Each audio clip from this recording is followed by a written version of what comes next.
남편이 세상을 떠나고 맞는 10번째 봄이었습니다.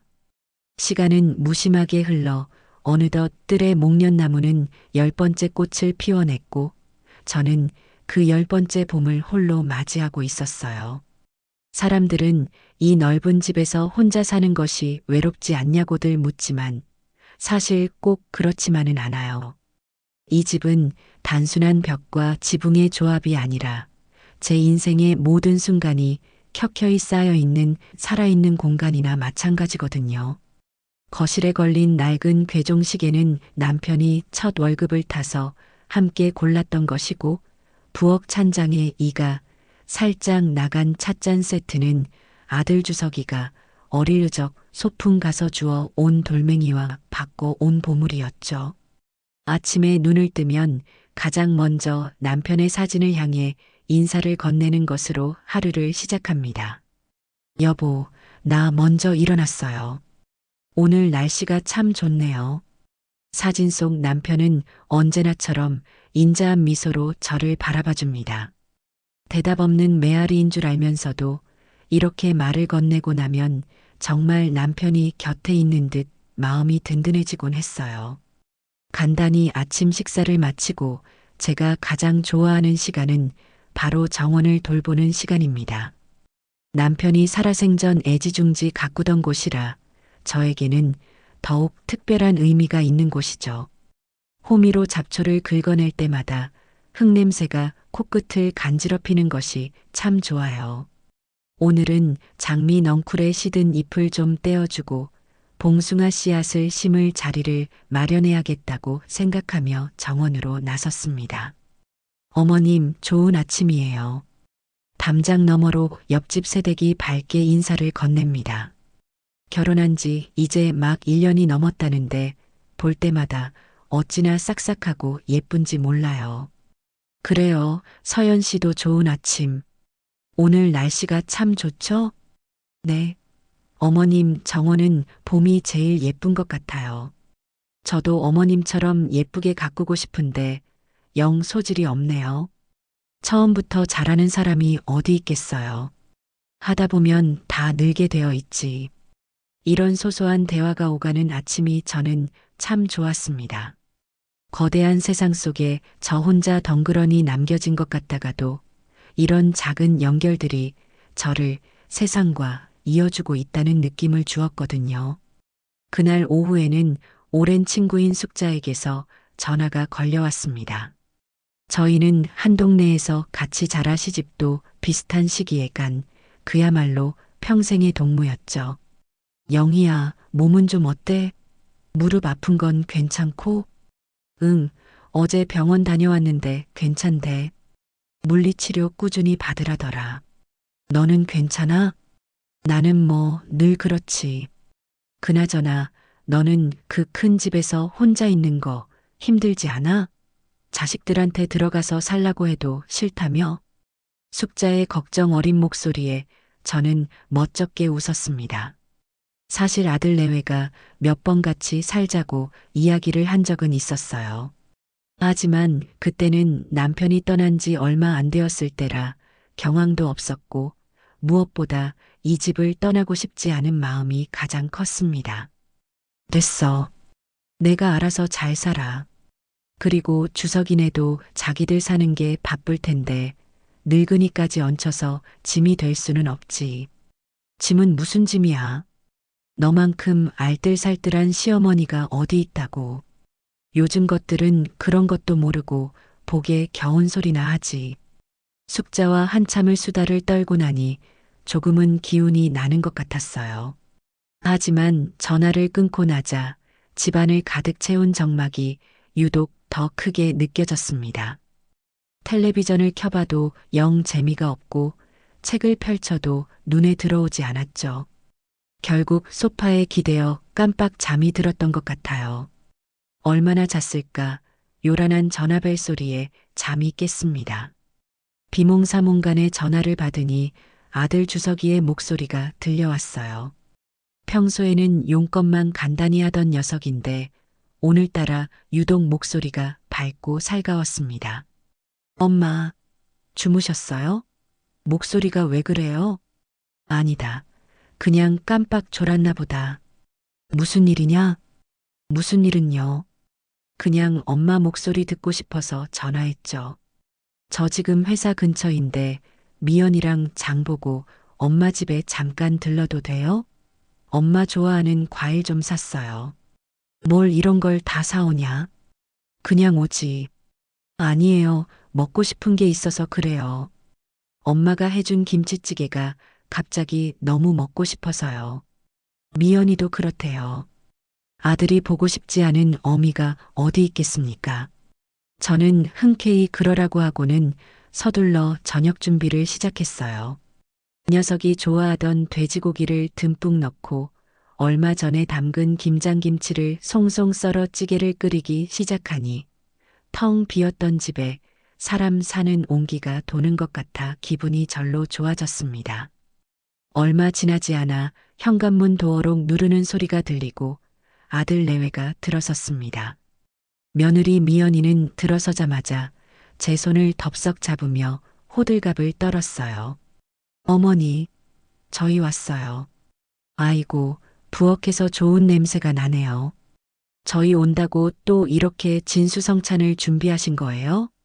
진수성찬은 무슨, 너희가 먹고 싶다던 김치찌개 끓인 것뿐이다. 어머님, 피부가 왜 이렇게 좋아지셨어요? 얼굴이 아주 환해요. 좋은 일 있으시죠? 평소에는 안부 인사 한번 건성으로 하던 녀석이었습니다. 오늘따라 왜 저러나 싶어 어색하게 웃어 보였어요. 아들 녀석은 커다란 과일 바구니를 식탁에 내려놓으며 거들었습니다. 엄마, 이거 엄마 좋아하시는 망고랑 체리예요. 미연이가 엄마 생각해서 제일 좋은 걸로 골랐어요. 바구니에는 정말로 값비싸 보이는 과일들이 가득 담겨 있었습니다. 자신들 먹는 것에는 돈을 아끼지 않아도 저를 위해 이렇게까지 하는 경우는 드물었기에 조금 의아한 마음이 들었죠. 하지만 자식들이 어미를 생각해서 사왔다는데 기쁘게 받아야 하는 게 도리겠지요. 식사를 하는 내내 며느리는 제 밥그릇 위에 반찬을 올려주느라 바빴습니다. 평소에는 수저 한번 먼저 드는 법이 없던 아이였는데 말이죠. 아들 역시 마찬가지였어요. 역시 엄마 김치찌개가 세상에서 제일 맛있어요. 그죠, 여보? 그럼요. 어머님 음식 솜씨는 정말 따라갈 사람이 없다니까요. 식당 차리셔도 대박 나실 거예요. 끝없이 이어지는 칭찬 세례에 몸둘 바를 모르겠더군요. 하지만 한편으로는 녀석들이 무슨 일이 있나? 돈이 필요한가? 하는 현실적인 걱정이 고개를 들기 시작했습니다. 아무런 데가 없는 친절이란 세상에 드물다는 것을 저 역시 살아온 세월만큼은 알고 있었으니까요. 식사를 마치고 과일을 먹기 위해 거실에 둘러앉았을 때 드디어 녀석들이 본론을 꺼내기 시작했습니다. 먼저 운을 뗀 것은 며느리 미연이었어요. 녀석은 제 옆에 바싹 다가앉아 제 손을 살며시 잡았습니다.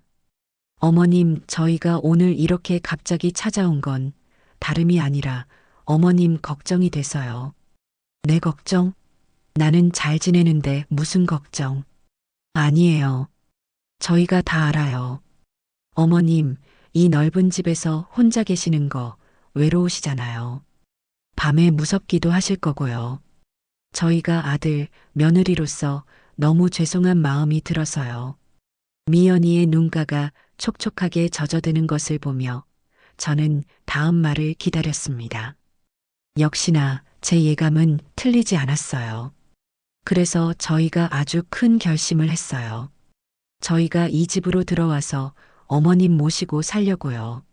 순간 거실의 공기가 멈춘 듯 했습니다.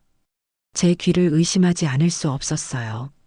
뭐, 너희가 여기로 들어와서 산다고?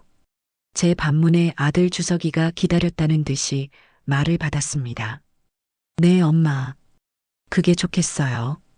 저희도 직장이랑 가깝고 민준이 학교도 여기서 다니면 되고요. 무엇보다 엄마를 바로 곁에서 챙겨드릴 수 있잖아요.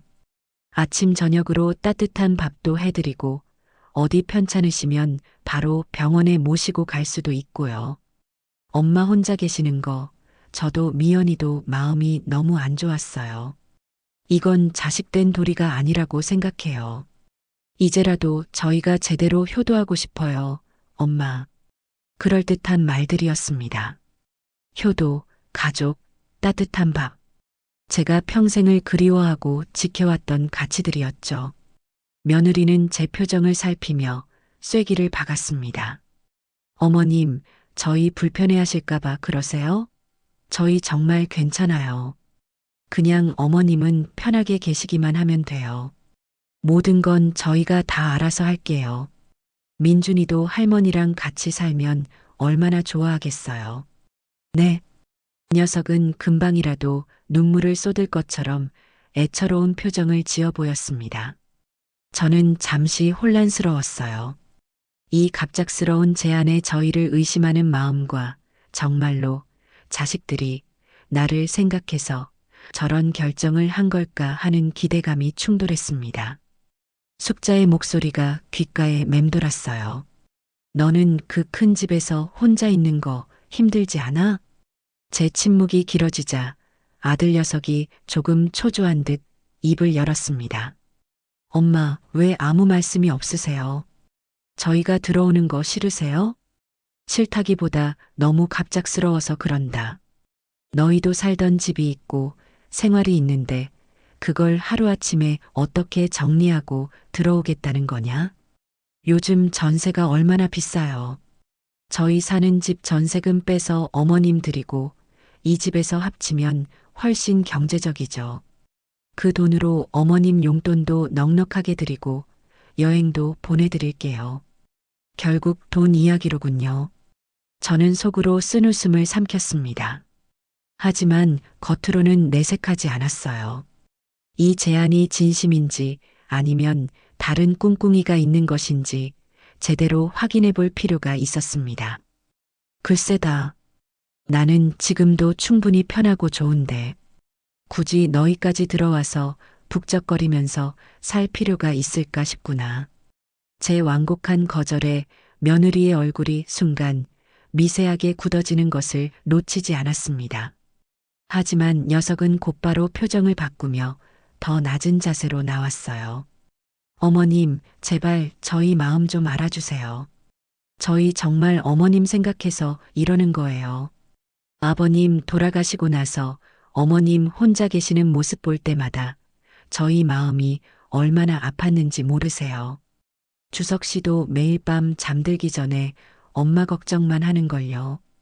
아들 녀석은 며느리의 말에 고개를 푹 숙였습니다. 정말로 저를 걱정하는 아들의 모습인지 아니면 아내의 각본에 맞춰 연기를 하는 것인지 판단이 서지 않았습니다. 어쩌면 둘 다일 수도 있겠지요. 저는 길고 긴 한숨을 내쉬었습니다. 외로웠던 것은 사실이었으니까요. 북적이는 집, 손주의 웃음소리, 저녁마다 함께하는 식탁. 상상만 해도 마음 한구석이 따뜻해지는 풍경이었습니다. 너희 정말이냐? 정말 나를 생각해서 나를 모시려고 들어오겠다는 거니? 제 질문에 아들과 며느리는 약속이나 한 듯 동시에 고개를 힘차게 끄덕였습니다. 그럼요, 어머니. 당연하죠. 엄마, 저희 마음 못 믿으세요? 저희 진짜 잘할게요. 엄마, 다시는 외롭게 안 해드릴게요. 그들의 간절한 눈빛을 보니 저의 의심이 괜한 노파심처럼 느껴지기도 했습니다. 자식의 마음을 의심하는 어미라니 스스로가 못나게 느껴졌어요. 어쩌면 정말로 아이들이 철이 든 것일지도 모른다는 희망을 품고 싶었습니다. 알겠다. 그럼 그렇게 하려무나. 제 입에서 승낙의 말이 떨어지자마자 아들 내외의 얼굴에 스쳐 지나가는 안도감과 기쁨을 저는 분명히 보았습니다. 그 표정이 저를 위한 것이라 믿고 싶었어요. 그날 밤 아들 내외가 돌아간 뒤 저는 오랫동안 잠을 이루지 못했습니다. 앞으로 펼쳐질 새로운 생활에 대한 기대감과 알 수 없는 불안감이 제 마음속에서 파도처럼 일렁였습니다. 며칠 동안 제 마음은 기대와 걱정이 뒤섞여 복잡했습니다. 정말 잘하는 짓일까? 괜히 편안한 노후에 스스로 돌을 던지는 격이 아닐까 하는 불안감이 자꾸만 고개를 들었죠.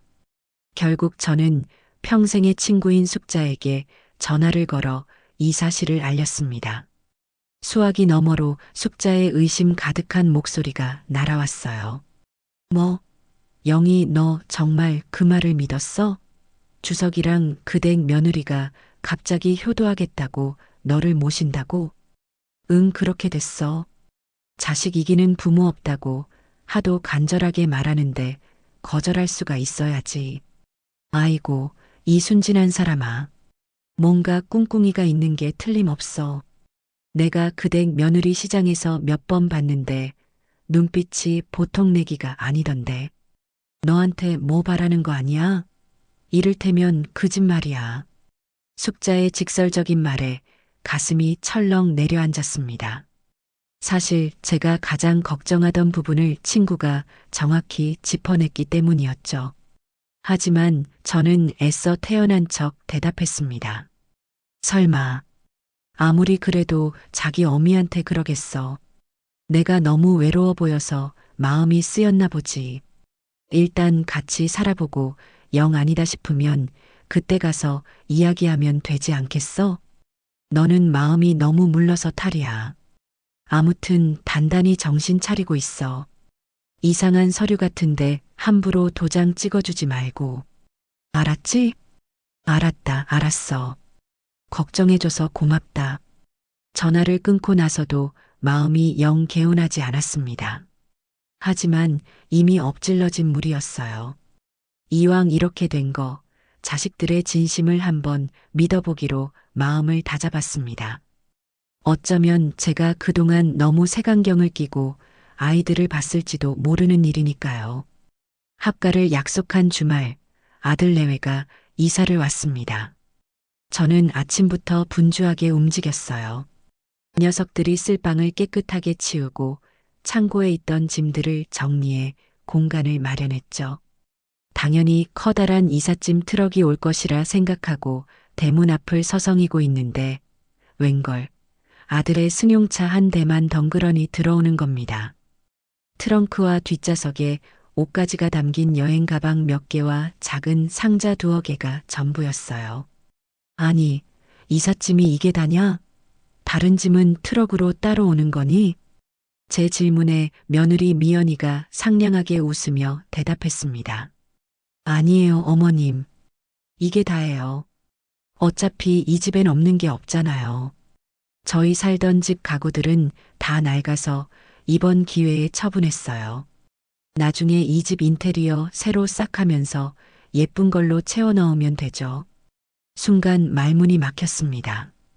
이 집 인테리어라니 마치 자기 집이라도 되는 것처럼 당연하게 말하는 며느리의 태도가 조금 거슬렸지만 이제 막 학가를 시작하는 마당에 괜한 소리를 해서 분위기를 망치고 싶지는 않았어요. 아들 주석이는 차에서 짐을 내리면서도 허리가 아프다, 어깨가 쑤신다 엄살을 부리며 낑낑거렸습니다.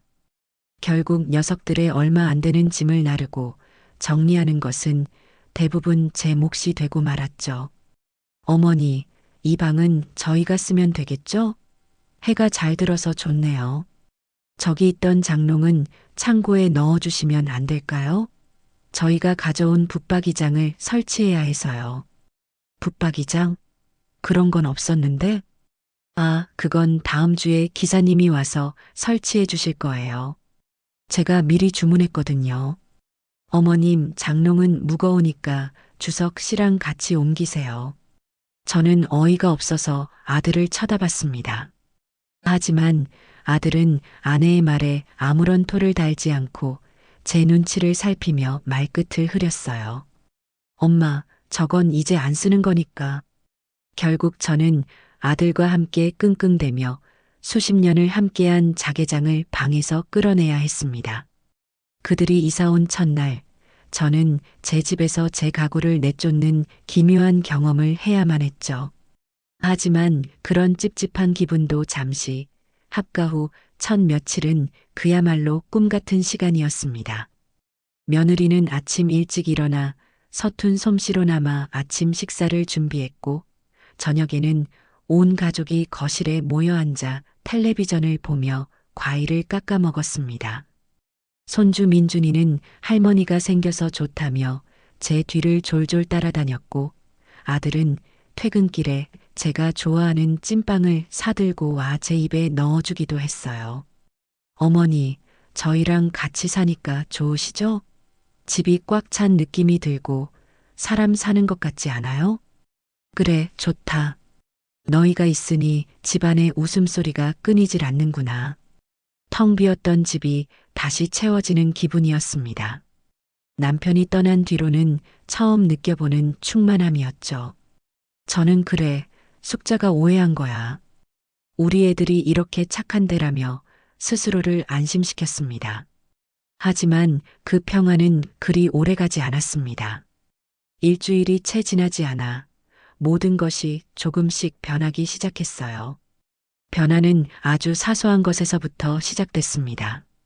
며느리가 아침잠이 많다는 핑계로 아침 식사 준비를 거르기 시작한 것이 그 시작이었죠. 어머님, 죄송해요. 제가 어제 잠을 좀 설쳐서요. 오늘 아침은 그냥 간단하게 빵으로 때우면 안 될까요? 다음 날은 회사가 바빠서 피곤하다는 이유였고, 그 다음 날은 몸이 좋지 않다는 이유였습니다. 결국 아침 식사 준비는 자연스럽게 다시 제 몫이 되었습니다.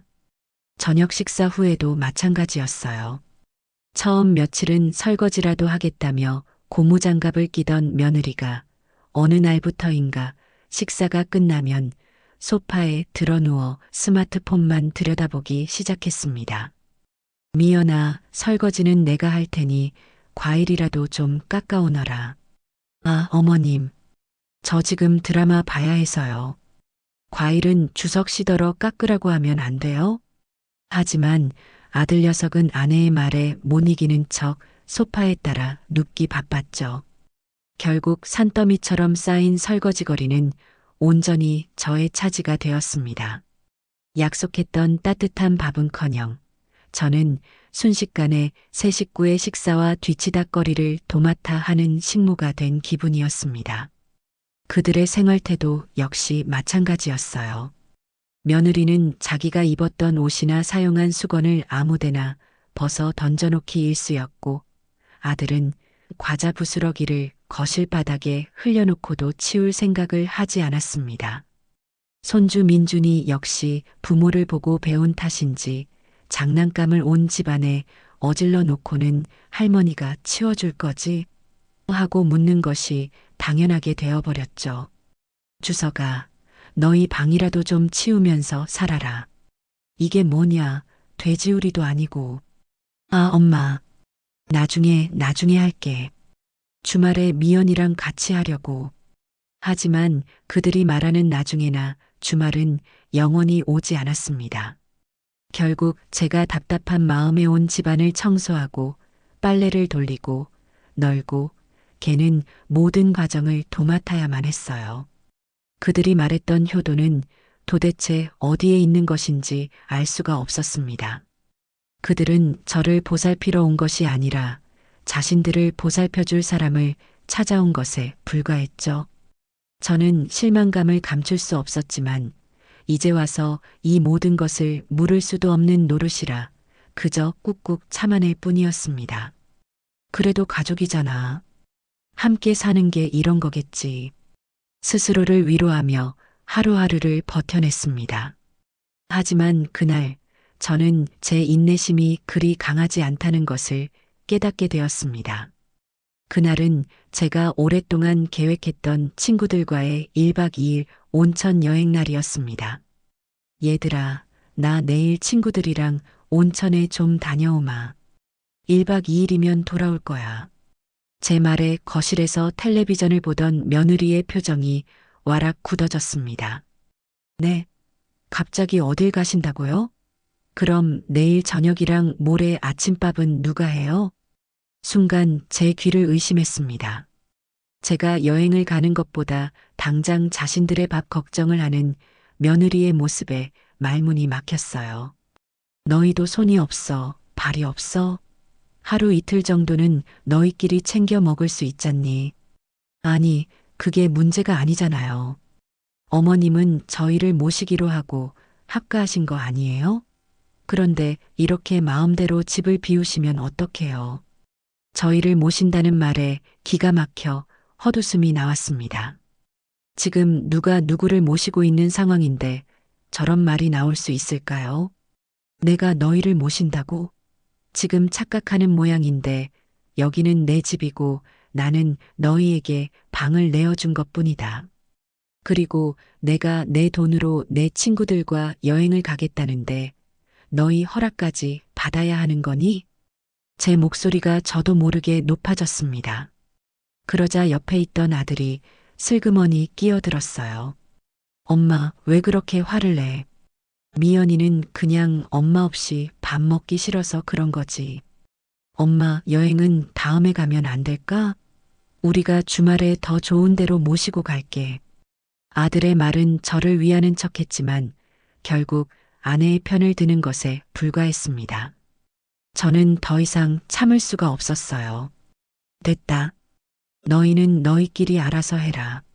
나는 내일 예정대로 갈 테니 그렇게 알 거라. 저는 그대로 방으로 들어가 문을 닫아버렸습니다. 문 밖에서 며느리가 어머님, 정말 너무하시네요. 라고 소리치는 소리가 들렸지만 애써 무시했습니다. 그날 밤 저는 침대에 누워 오랫동안 뒤척였습니다. 과연 이 동거를 계속하는 것이 맞는 일일까? 제 인생의 평화와 안정을 위해 내린 결정이 오히려 제 목을 조르는 족쇄가 되어버린 것만 같았습니다. 불안한 마음을 안고 잠이 들면서 저는 앞으로 벌어질 일들이 결코 순탄치 않으리라는 것을 어렴풋이 예감하고 있었습니다.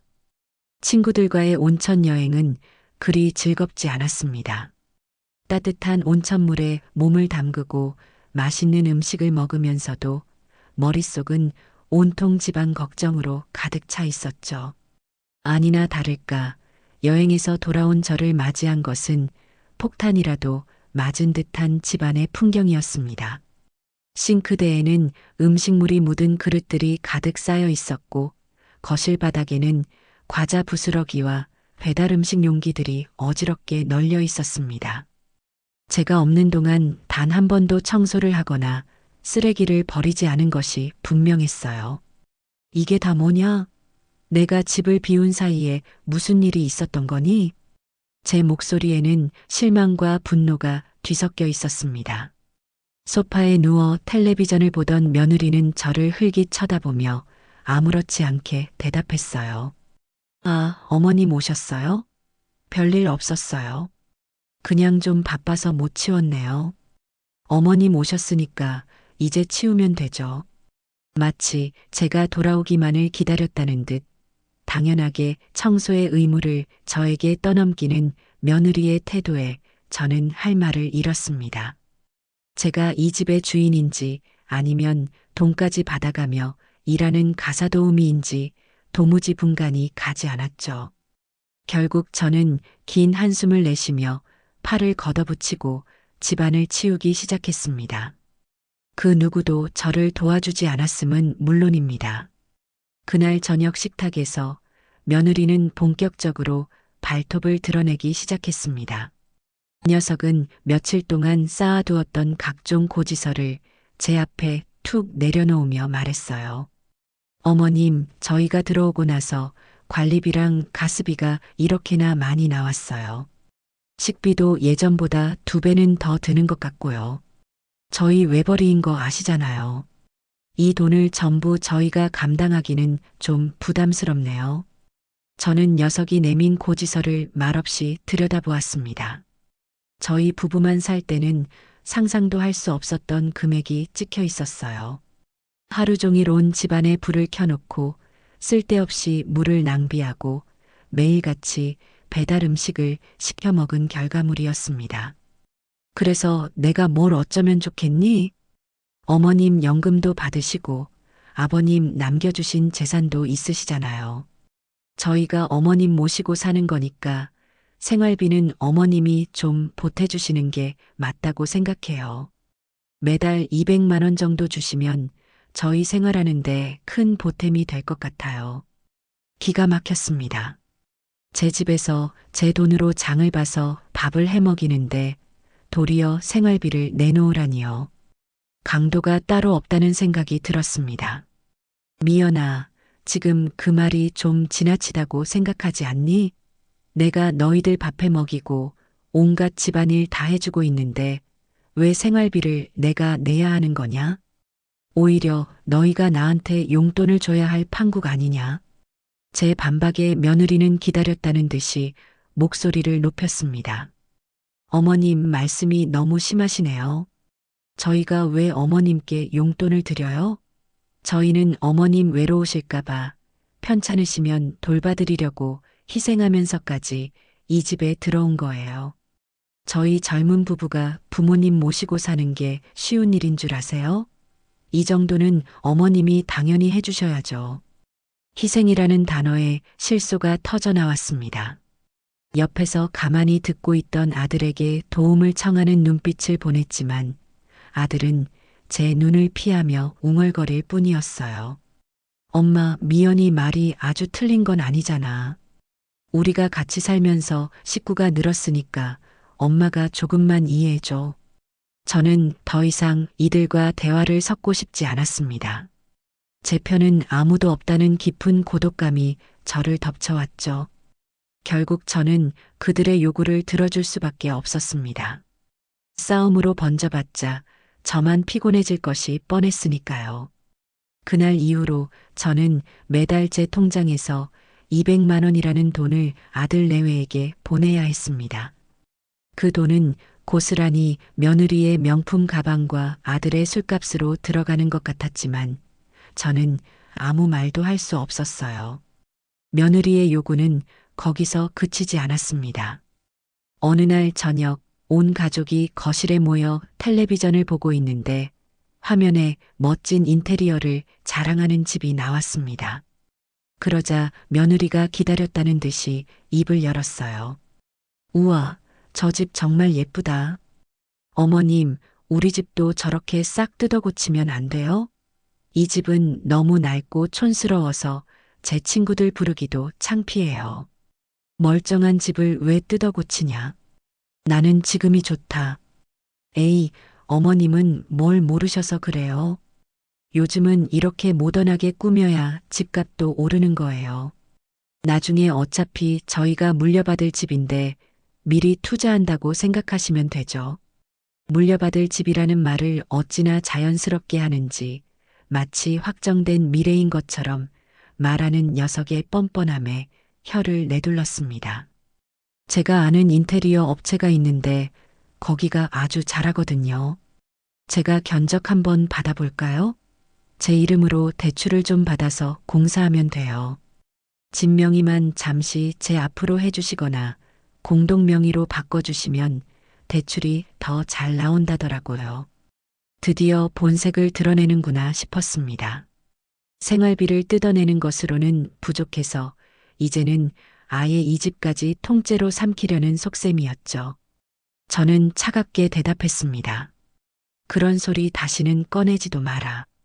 이 집은 내 이름으로 되어 있는 내 집이고 내가 죽기 전까지는 그럴 것이다. 너희가 이 집에서 살고 싶으면 조용히 살고 그게 싫으면 언제든지 너희가 살던 곳으로 돌아가면 돼.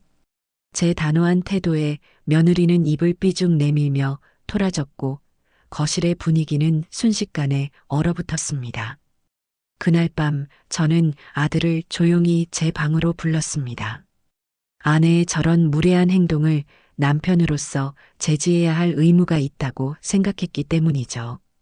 주서가, 너도 아까 미연이 말 들었지? 어떻게 아내 교육을 시키기에 시어머니 앞에서 저런 말을 함부로 내뱉을 수가 있니? 너는 중간에서 남편 노릇, 아들 노릇을 제대로 해야 할 것 아니야.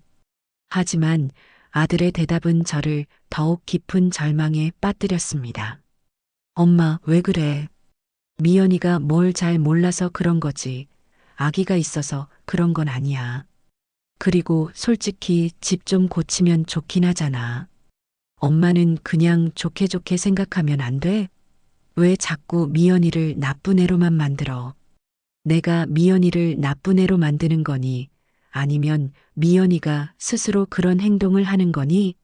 너는 지금 제정신으로 하는 소리야? 아, 몰라. 나는 엄마랑 미연이 사이에서 너무 힘들어. 엄마도 좀 양보하고 미연이도 좀 참고 서로서로 맞춰가면서 살면 안 되는 거야? 왜 자꾸 나한테 와서 이래라 저래라 하는 건데.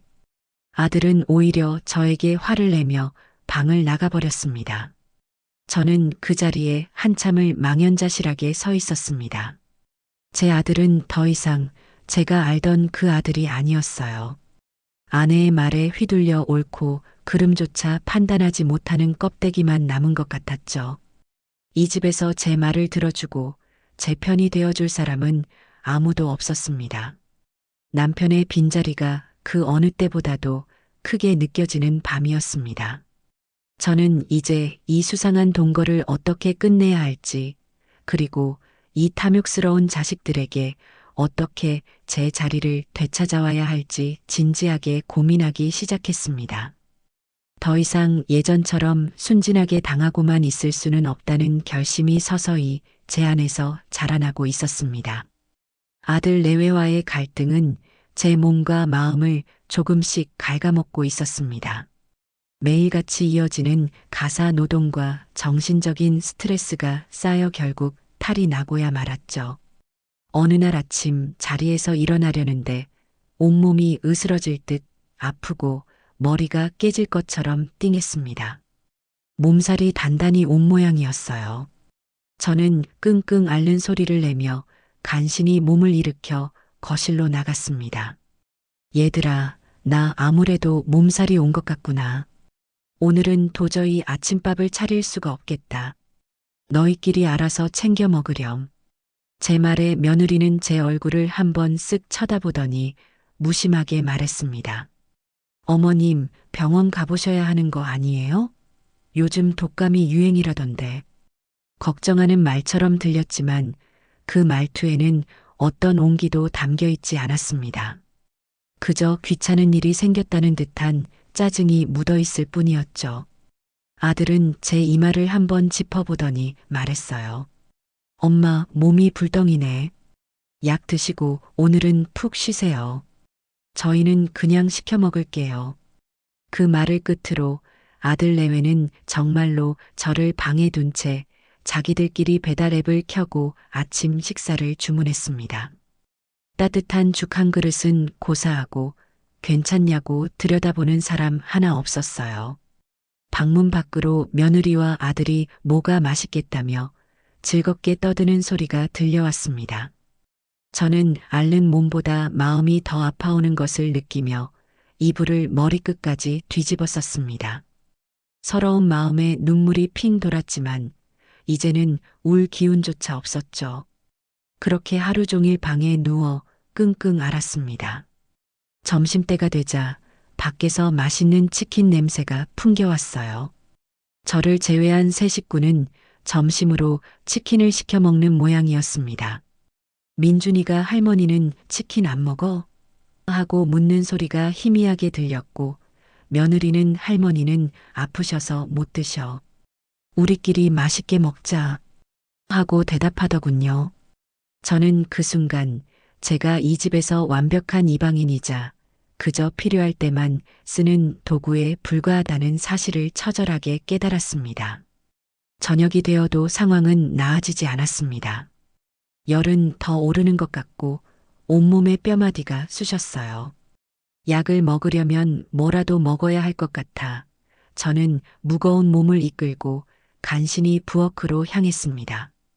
부엌은 점심에 먹은 치킨 상자와 저녁에 먹은 족발뼈가 담긴 배달 용기들로 난장판이 되어 있었습니다. 그들은 제가 아파서 누워있는 동안에도 단 한 번의 설거지조차 하지 않았던 겁니다. 저는 찬장에서 컵을 꺼내 수돗물을 받아 겨우 약을 삼켰습니다. 그리고 다시 방으로 돌아가려는데 거실에서 손주 민준이가 스피커폰으로 친구와 통화하는 소리가 들려왔어요. 민준이 너 집 진짜 좋다. 완전 대궐인데? 너희 집이야? 친구의 부러움 섞인 목소리에 민준이는 으쓱하며 대답했습니다. 응, 우리 할머니 집인데 이제 곧 우리 집 될 거야. 저도 모르게 그 자리에 걸음을 멈추고 말았습니다. 아이의 천진난만한 목소리가 제 심장을 서늘하게 만들었기 때문이었죠. 정말? 어떻게? 친구의 질문에 저는 숨을 죽이고 민준이의 다음 말을 기다렸습니다. 그리고 제 귀에 들려온 아들의 목소리는 제 남은 인생을 통째로 바꿔놓는 그야말로 결정적인 한마디가 되었습니다. 우리 엄마랑 아빠가 그랬는데 할머니한테 조금만 더 잘해주고 착한 척하면 이 집을 우리한테 준다고 했어. 엄마가 그러는데 할머니가 나이가 많아서 정신이 오락가락하기 전에 빨리 서류에 도장을 받아야 한대. 그럼 이 집이랑 정원은 전부 내 차지가 되는 거야. 그때 되면 너 초대해서 우리 집에서 축구하게 해줄게. 쿵. 심장이 바닥으로 떨어지는 소리를 들은 것 같았습니다. 머릿속이 새하얗게 변하고 다리에 힘이 풀려 그 자리에 주저앉을 뻔했어요. 아, 그랬구나. 전부 다 연극이었구나. 저를 위한다던 그 모든 달콤한 말들과 살가운 행동들이 결국 이 집을 차지하기 위한 치밀하게 계획된 사기극이었다는 사실을 깨닫는 순간이었습니다. 그동안의 모든 일들이 주마등처럼 스쳐 지나갔습니다. 이사 올 때 짐이 거의 없었던 이유, 저를 식모처럼 부리면서도 생활비를 뜯어갔던 일, 집을 리모델링한다며 명의를 넘보려 했던 며느리의 뻔뻔함, 그리고 아내의 편만 들며 저를 외면했던 아들의 비겁한 모습까지 모든 퍼즐 조각이 하나로 맞춰지며 끔찍한 그림이 완성되었습니다. 저는 벽을 짚고 간신히 몸을 일으켜 제 방으로 돌아왔습니다. 쿵쾅거리는 심장을 진정시킬 수가 없었어요. 분노와 배신감에 온몸이 부들부들 떨렸습니다. 자식들을 위해 평생을 헌신했던 결과가 고작 이것이라니. 제 인생 전체를 부정당한 기분이었습니다. 아픈 몸보다 배신당한 마음이 만 배는 더 고통스러웠어요. 그날 밤 저는 뜬 눈으로 밤을 새웠습니다. 눈물이 나오지도 않았습니다. 너무 큰 충격을 받으면 오히려 눈물이 나지 않는다는 말을 비로소 실감할 수 있었죠. 대신 제 머릿속은 차갑게 식어갔습니다. 슬픔과 분노가 가라앉은 자리에 냉철한 이성이 고개를 들기 시작했어요. 그래, 이대로 당하고만 있을 수는 없지. 저는 더 이상 그들의 희생양이 되기를 거부하기로 결심했습니다. 그들이 제게 줬던 상처와 모멸감을 그대로, 아니 몇 배로 되돌려주기로 마음먹었습니다. 하지만 어설프게 맞서서는 안 됐습니다. 그들처럼 저 역시 치밀하게 계획을 세워야 했어요. 그들이 제 순진함을 이용했듯이 저는 그들의 탐욕을 역이용해야만 했습니다. 다음 날 아침 저는 언제 아팠냐는 듯이 멀쩡한 모습으로 거실로 나갔습니다. 그리고 저를 보고 놀라는 아들 내외를 향해 저는 세상에서 가장 온화하고 인자한 미소를 지어 보였습니다. 얘들아, 어젯밤에 푹 자고 일어났더니 몸이 아주 개운하구나. 걱정해줘서 고맙다. 자, 어서들 앉아라. 맛있는 아침 차려줄게. 제 갑작스러운 태도, 변화에 어리둥절해하는 아들 내외를 보며 저는 속으로 다짐했습니다. 이제부터 시작이다. 너희가 그토록 원하던 이 집과 내 재산을 과연 너희가 가질 수 있을지 한번 지켜보렴. 저의 조용하고도 철저한 반격이 막 시작되고 있었습니다. 동이틀 무렵 저는 자리에서 일어났습니다. 거울 속에 비친 제 얼굴은 낯설기 그지없었어요. 밤사이 10년은 더 늙어버린 듯한 생기라고는 찾아볼 수 없는 얼굴이었습니다. 하지만 그 퀭한 눈동자 속에는 이전에는 볼 수 없었던 냉랭하고 단단한 무언가가 자리 잡고 있었죠. 그래요. 저는 더 이상 어제까지의 김영희가 아니었습니다. 순진한 마음에 자식들의 거짓된 효심을 기대하던 늙은 어미는 어젯밤에 죽었습니다. 그리고 오늘 제 앞에 놓인 이 가혹한 현실을 직시하고 제 자신을 지켜내야만 하는 새로운 사람이 태어난 것이죠. 저는 조용히 방을 나와 부엌으로 향했습니다. 그리고 마치 아무 일도 없었다는 듯이 밥을 안 치고 찌개를 끓이고 반찬을 만들기 시작했어요. 칼이 도마를 내리치는 소리가 유난히 경쾌하게 들렸습니다. 제 안의 분노와 슬픔을 잘게 다져내는 소리 같았죠. 얼마 지나지 않아 잠에서 깬 며느리가 부엌으로 나왔습니다. 저를 보더니 의아한 표정을 지었어요. 어머님, 몸은 괜찮으세요? 어제 그렇게 앓으시더니. 저는 뒤를 돌아보며 세상에서 가장 온화한 미소를 지어 보였습니다. 이 가면을 쓰는 것이 역겨웠지만 지금은 때가 아니었죠. 그럼 괜찮고 말고. 푹 자고 일어났더니 아주 개운하구나. 너희들 배고플까봐 아침 준비하고 있었다. 어서 주석이 깨워서 같이 밥 먹자. 제 태연한 모습에 며느리는 잠시 안심하는 듯한 표정을 지었습니다. 그리고는 능청스럽게 제게 다가와 어깨를 주물렀어요. 아이고, 우리 어머님. 아프신데도 이렇게 저희 밥부터 챙기시고. 정말 어머님 없으면 저희는 어떻게 살아요? 그 손길이 소름 끼치게 싫었지만 저는 꾹 참아냈습니다. 오히려 더 다정한 목소리로 대답했죠. 가족끼리 당연한 소리를 한다. 너희가 잘 먹는 것만 봐도 나는 배가 부르다. 그날 아침 식탁은 겉보기에는 아주 평화로웠습니다. 저는 평소보다 더 많은 반찬을 아들과 며느리의 밥그릇 위에 올려주었고 그들은 아무런 의심 없이 제 친절을 받아 먹었습니다. 그들을 바라보며 저는 속으로 다짐했어요. 그래, 실컷 먹어둬라. 내 돈으로 먹는 마지막 만찬이 될 테니. 그날부터 저의 이중 생활이 시작되었습니다. 낮에는 한없이 자애롭고 모든 것을 내어줄 것처럼 구는 시어머니를 연기했고 밤이 되면 제 방에서 홀로 앞으로의 계획을 세웠습니다. 그들의 계획이 제 재산을 빼앗는 것이라면 제 계획은 제 모든 것을 지켜내고 그들에게 합당한 대가를 치르게 하는 것이었습니다. 그러기 위해서는 증거가 필요했고 저를 도와줄 조력자 또한 절실했죠. 기회는 생각보다 빨리 찾아왔습니다. 그 주 주말, 저는 정원에서 잡초를 뽑고 있었어요. 마음이 복잡할 때는 이렇게 흙을 만지며 몸을 움직이는 것이 최고였거든요. 한참 동안 허리를 숙이고 일하다 잠시 허리를 펴는데 담장 너머로 옆집에 사는 젊은 변호사 박서연 씨가 보였습니다. 그녀는 정원에서 작은 화분들을 정리하고 있었는데 제 모습을 보더니 밝게 인사를 건넸어요. 어머님, 안녕하세요. 주말인데도 쉬지 않으시고 부지런하시네요. 네, 서연 씨. 집에만 있으면 뭐 하겠어요. 이렇게 나와서 움직이기라도 해야죠. 그런데 뭘 그렇게 옮겨요? 무거워 보이는데. 아, 이거요. 이번에 새로 들인 허브 화분인데 어디에 둬야 햇빛을 잘 받을까 싶어서요. 그녀가 낑낑대며 커다란 테라코타 화분을 옮기는 모습이 안쓰러워 보였습니다.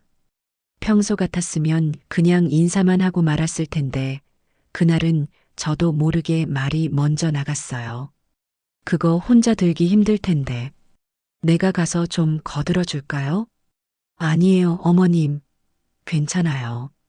제가 해야죠.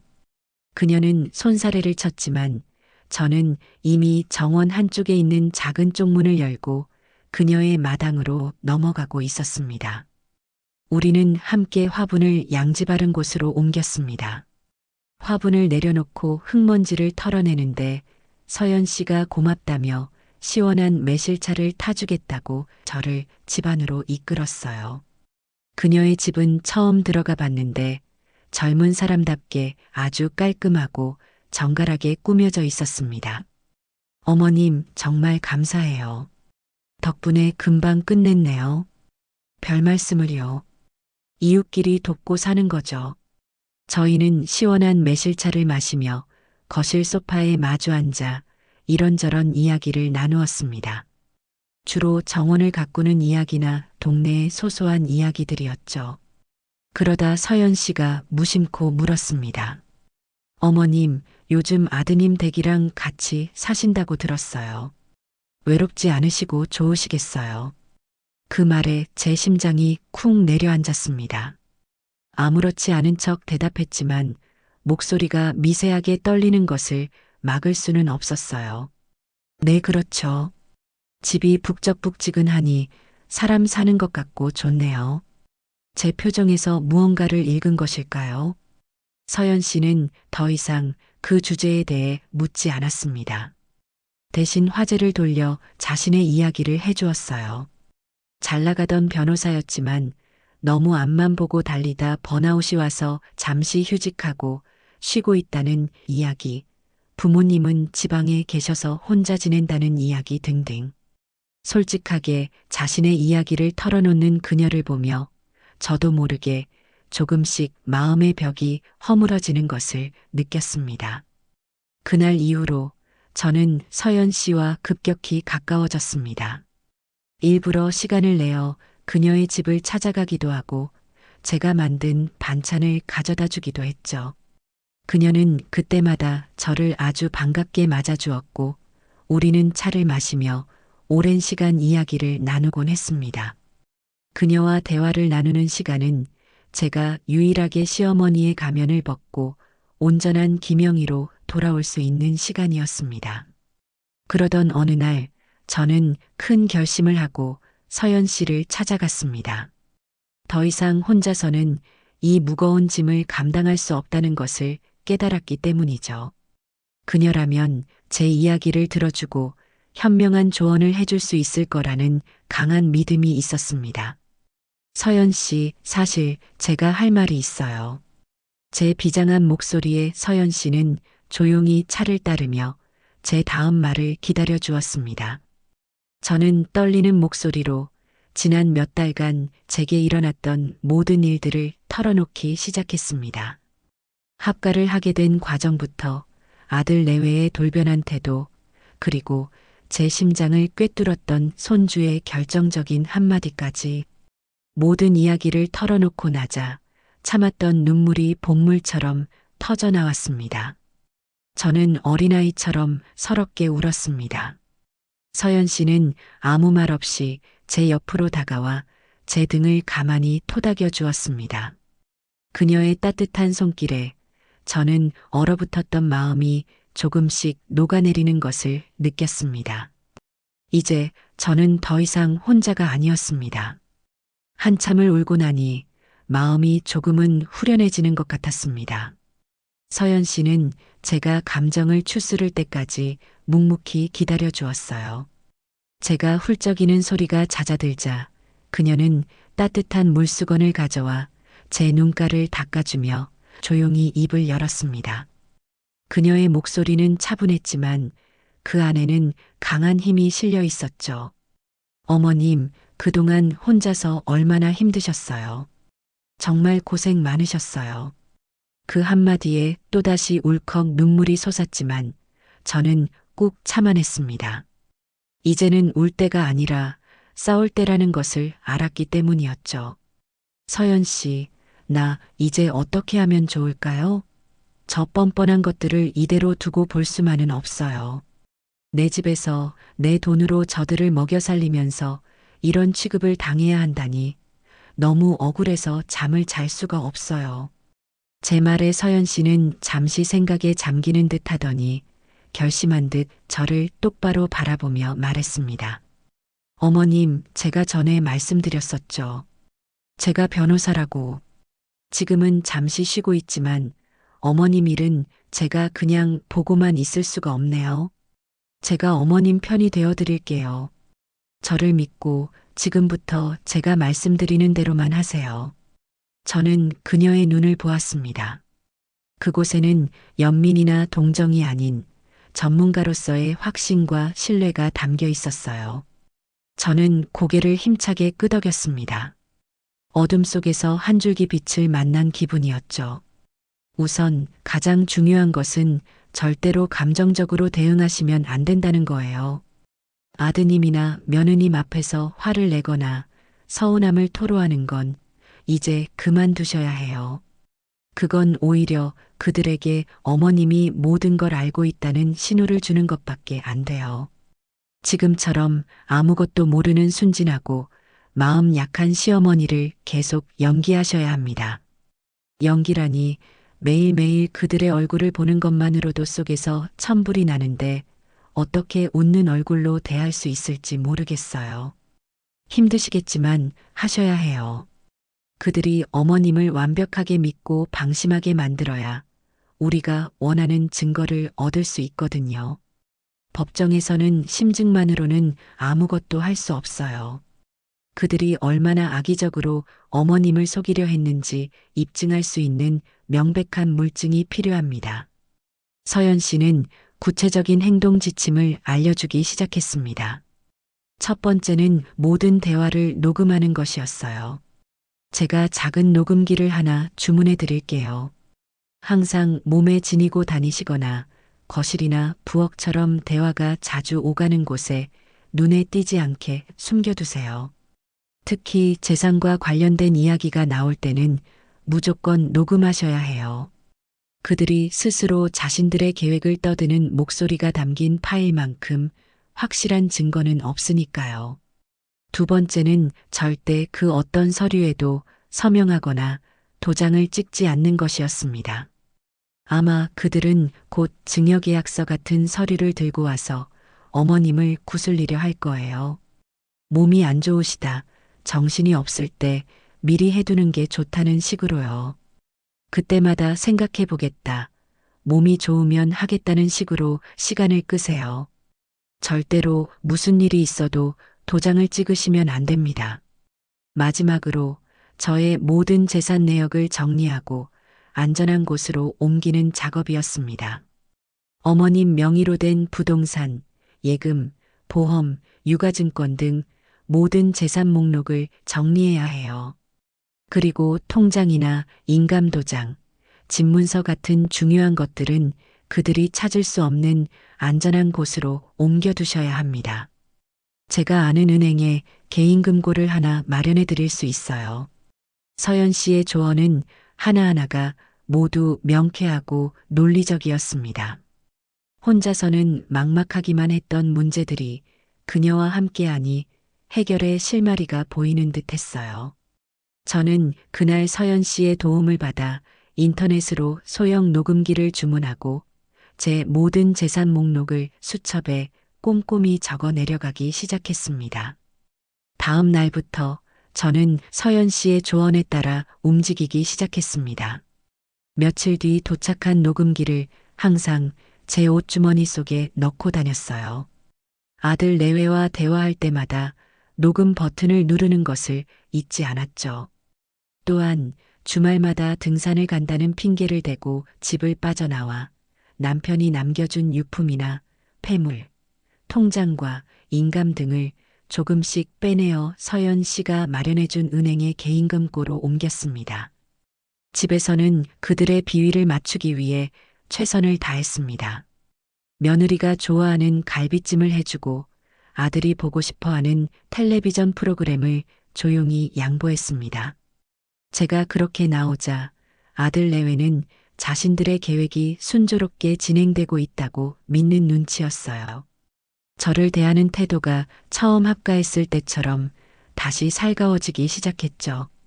역시 우리 어머님이 최고라니까요. 어머님 갈비찜은 정말 예술이에요.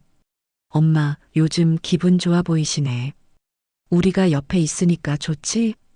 그들의 위선적인 칭찬을 들으며 속으로는 쓴웃음을 삼켰지만 겉으로는 너희만 좋다면 나도 좋다며 인자한 미소를 지어 보였습니다. 그들은 제가 차려준 밥상 앞에서 저를 어떻게 속여 넘길지에 대한 이야기를 서슴지 않고 나누기 시작했습니다. 물론 그 모든 대화는 제 주머니 속 녹음기에 고스란히 담기고 있었죠. 어느 날 저녁 며느리가 제 눈치를 살피며 조심스럽게 입을 열었습니다. 저기 어머님, 지난번에 제가 말씀드렸던 거요. 집 리모델링 하는 거요. 혹시 어떻게 생각하세요? 아, 그거 글쎄다. 내가 돈이 어디 있니? 돈은 걱정 마세요. 제가 알아서 대출 받으면 된다니까요. 그냥 어머님은 명의만. 바로 그때였습니다. 저는 기다렸다는 듯이 가슴을 부여잡으며 마른 기침을 하기 시작했어요. 쿨럭, 쿨럭.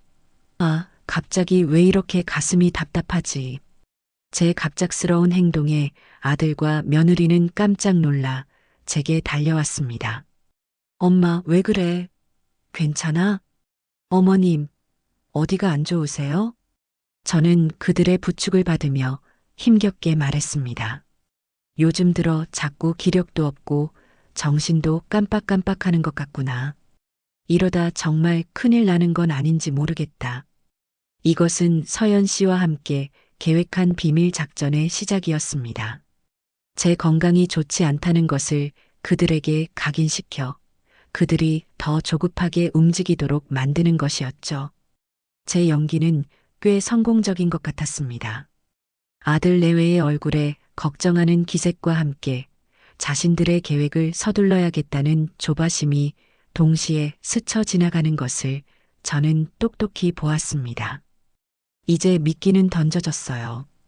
그들이 이 미끼를 덥석 무는 것은 시간 문제일 뿐이었습니다. 그날 이후 저는 본격적으로 아픈 사람 연기를 시작했습니다. 아침에 일어날 때마다 아이고, 허리야, 무릎이야 소리를 입에 달고 살았고 일부러 물건을 손에서 놓쳐 깨뜨리기도 했습니다. 어머나, 내가 왜 이랬을까? 정말 정신이 없나 봐. 라며 자책하는 제 모습을 보며 며느리는 혀를 차면서도 한편으로는 만족스러운 표정을 감추지 못했어요.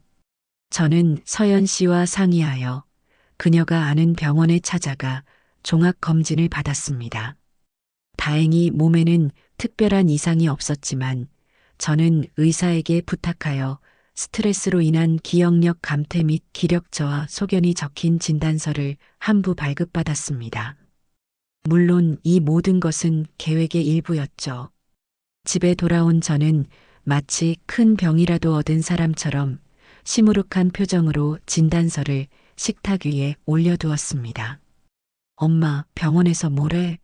어디 안 좋대? 아들이 걱정스럽게 묻자 저는 깊은 한숨을 내쉬며 대답했습니다. 별거 아니란다. 그냥 나이 들어서 그렇다네. 스트레스 받지 말고 푹 쉬래. 그런데 의사 말이 이러다 치매 초기 증상으로 발전할 수도 있다니 조심해야 한다더구나. 치매라는 단어에 아들과 며느리의 눈이 번쩍 뜨이는 것을 느낄 수 있었습니다. 그들이 가장 바라면서도 두려워하는 시나리오였을 겁니다.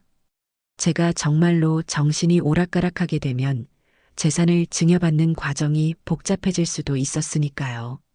며느리는 제게 다가와 등을 쓸어주며 위로하는 척 말했습니다. 어머님, 너무 걱정 마세요. 저희가 옆에서 잘 챙겨드릴게요. 의사 선생님 말씀대로 스트레스 안 받으시는 게 제일 중요해요. 그날 밤 저는 제 방문을 살짝 열어두고 거실에서 들려오는 소리에 귀를 기울였습니다. 역시나 아들 내외는 제 병에 대해 심각하게 의논하고 있었어요. 그리고 그 모든 대화는 거실 소파 쿠션 밑에 숨겨둔 녹음기가 받아쓰고 있었죠. 여보, 엄마 정말 치매 오면 어떡하지? 그렇게 되면 집 증여받는 거 힘들어지는 거 아니야? 성년후견인 지정하고 뭐하고 복잡하다던데. 그러게 말이야. 의사가 그랬다니 그냥 하는 말은 아닐 거 아니야. 더 늦기 전에 어떻게든 엄마 도장을 받아야 할 것 같아. 그래야겠어. 내일 당장 내가 아는 법무사 사무실에 가서 증여계약서 양식이라도 하나 받아와야겠다. 당신은 엄마 옆에서 계속 바람 좀 넣어. 정신 더 흐려지기 전에 재산 정리하는 게 자식들 위하는 길이라고. 그들의 대화를 들으며 저는 차갑게 식어가는 제 마음을 느꼈습니다. 어미의 건강을 걱정하는 것이 아니라 오로지 재산을 가로챌 걱정뿐인 자식들의 모습에 이제는 슬픔조차 느껴지지 않았습니다. 오직 제 계획을 성공시켜야겠다는 단단한 결심만이 남았을 뿐이었죠. 며칠 뒤 저는 결정적인 미끼를 던지기로 마음먹었습니다. 저녁 식사를 마친 뒤 온 가족이 거실에 모여 앉아 있을 때였어요. 저는 일부러 멍하니 허공을 바라보며 혼잣말처럼 중얼거렸습니다. 내가 정말 정신이 없어지면 어떡하지? 남편이 평생 피땀 흘려 일군 이 집을, 이 재산을 아무렇게나 잃어버리게 되면 저 세상 가서 무슨 낯으로 그 사람을 본담. 제 신세 한탄에 아들과 며느리는 기다렸다는 듯이 제 옆으로 다가왔습니다. 엄마, 그런 약한 소리 하지 마. 우리가 있잖아. 맞아요, 어머님. 저희가 어머님 재산 안전하게 지켜드릴게요. 저는 눈가가 촉촉해진 채로 그들을 바라보며 말했습니다. 그래, 너희밖에 없지. 내가 정신이 더 흐려지기 전에 이 집이랑 땅 문서를 너희 앞으로 미리 증여를 해줘야겠다. 그래야 내 마음이 편할 것 같구나. 드디어 제가 그토록 원하던 말을 꺼내자 며느리의 얼굴에 순간적으로 번지는 희열을 저는 똑똑히 보았습니다. 그녀는 황급히 표정을 관리하며 슬픈 목소리로 말했어요. 어머님, 저희는 정말 괜찮아요.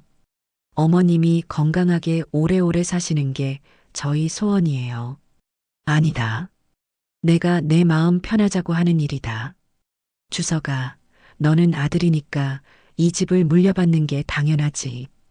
그리고 미연이 너는 우리 집안에 들어온 복덩이니까 내가 가지고 있던 저기 상가 건물 하나를 네 이름으로 해주마. 둘이 싸우지 말고 앞으로도 의지하면서 잘 살아야 한다. 저는 일부러 며느리의 목까지 챙겨주는 척하며 그들의 탐욕을 더욱 부추겼습니다. 상가 건물까지 준다는 제 말에 며느리는 거의 울음을 터뜨릴 것 같은 감격적인 표정을 지었어요. 어머님 정말 감사해요.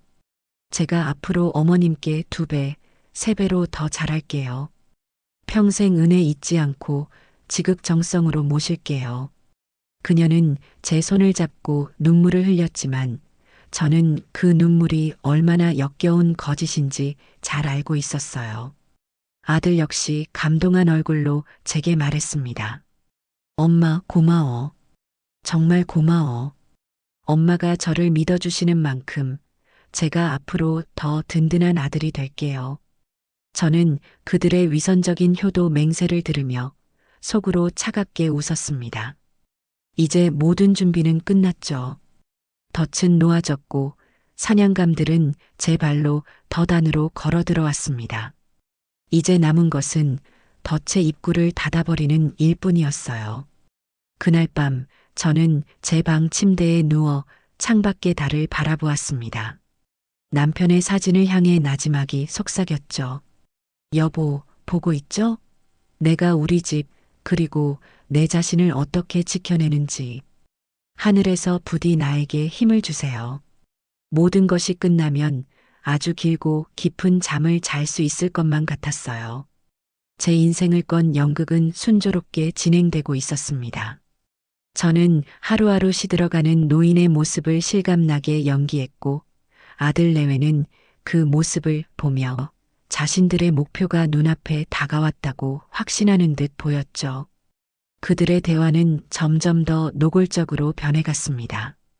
제 앞에서는 온갖 아양을 떨다가도 자기들끼리 있을 때는 제 재산을 어떻게 나누고 이 집을 어떻게 처분할지에 대한 구체적인 계획을 세우기 바빴어요. 물론 그 모든 내용은 제 주머니 속 작은 녹음기에 차곡차곡 쌓여가고 있었습니다. 이제 다음 단계로 나아갈 때가 왔습니다. 바로 이 집을, 남편과 저의 역사가 담긴 이 공간을 제 손으로 직접 정리하는 일이었죠. 저는 서연 씨에게 부탁하여 믿을 만한 부동산 중개인을 한 명 소개해달라고 했습니다.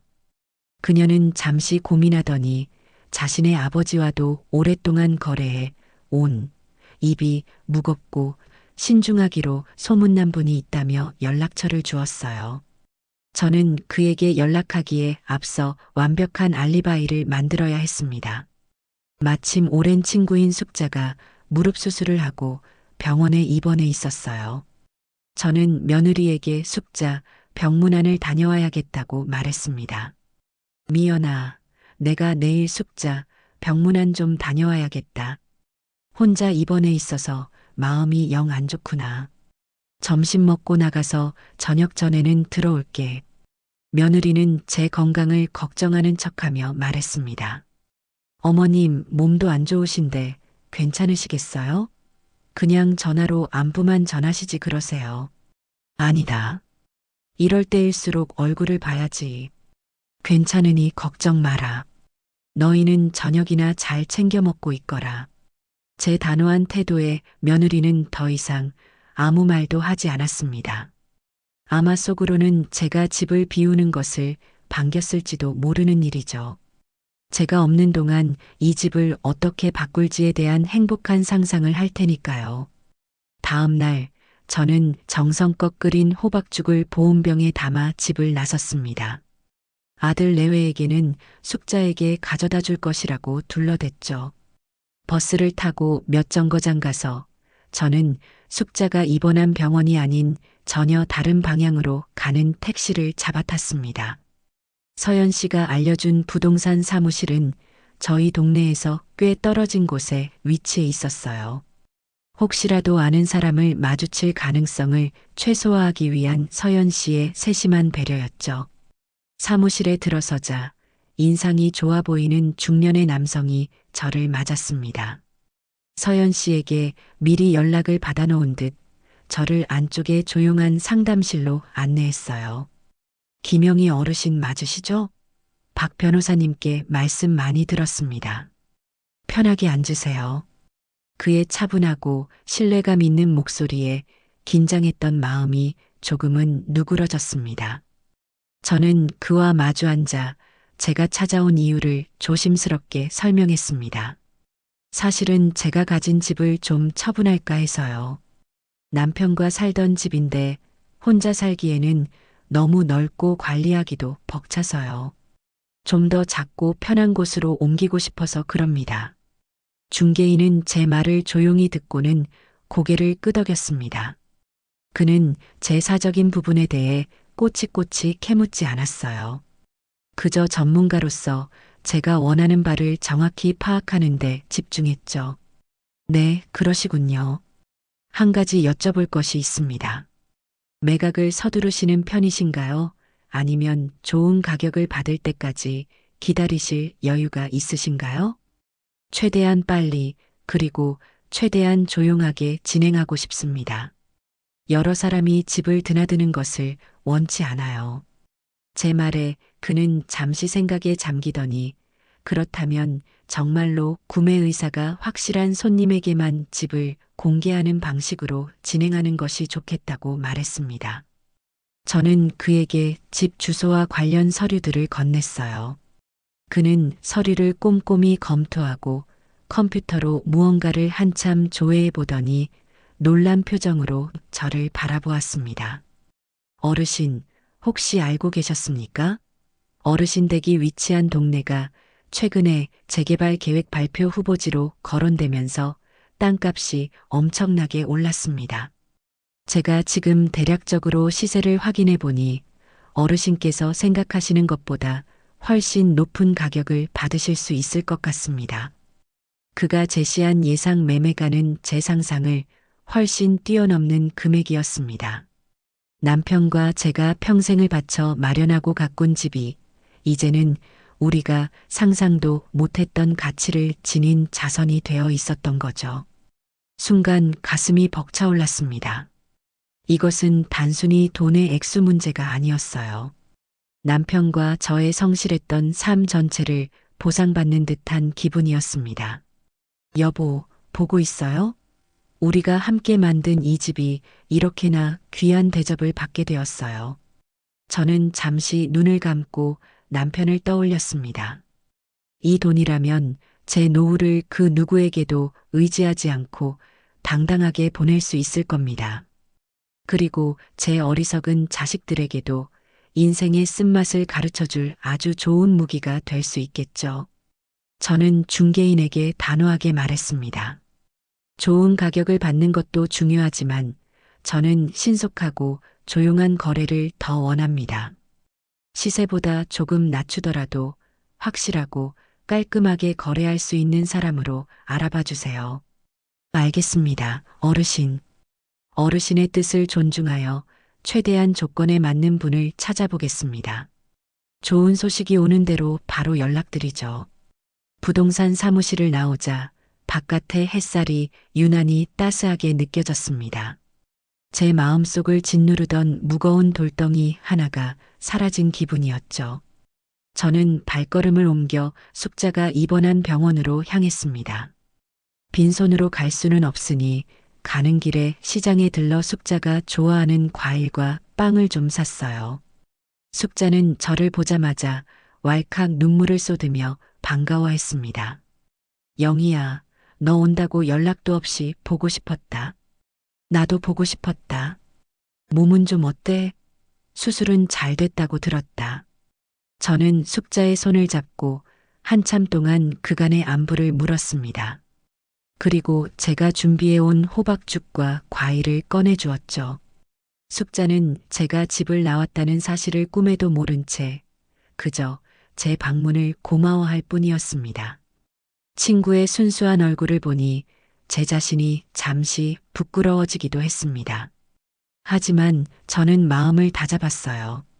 이것은 제 자신을 지키기 위한 어쩔 수 없는 싸움이라고.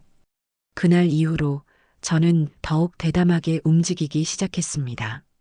주말마다 건강을 위해 등산을 시작했다고 선언하고는 아침 일찍 집을 나섰습니다. 물론 제 배낭 속에는 등산 장비가 아닌 이 집의 역사가 담긴 물건들이 들어 있었죠. 남편이 쓰던 만년필, 제가 젊었을 적 받은 편지들, 그리고 작은 액자에 담긴 가족 사진들까지. 저는 그 소중한 추억들을 은행 개인금고에 차곡차곡 쌓아두었습니다. 집안에 남겨진 것은 오직 껍데기뿐이었어요. 제 마음은 이미 이 집을 떠나고 있었던 겁니다. 아들 내외는 제가 등산을 다니며 건강을 챙기는 것을 오히려 반기는 눈치였습니다. 제가 건강해야 온전한 정신으로 증여 서류에 도장을 찍을 수 있을 테니까요. 그들의 어리석음이 저의 계획을 더욱 순탄하게 만들어주고 있었습니다. 시간은 생각보다 빠르게 흘러갔어요. 부동산 중개인에게 연락이 온 것은 그로부터 2주 정도 지났을 때였어요. 그는 아주 좋은 조건의 매수자가 나타났다며 혹시 시간이 괜찮으면 다음 날 바로 만나는 것이 어떻겠냐고 제안했습니다. 제 심장이 쿵 하고 내려앉았죠. 드디어 때가 온 겁니다. 네, 좋습니다. 제가 내일 오후에 시간을 내보지요. 저는 최대한 침착한 목소리로 대답하고 전화를 끊었습니다. 그날 밤 저는 잠을 이룰 수가 없었어요. 설렘과 두려움 그리고 슬픔이 뒤섞인 복잡한 감정 때문이었죠. 이 집을 정말로 떠나보내야 한다는 생각에 마음 한구석이 아려왔습니다.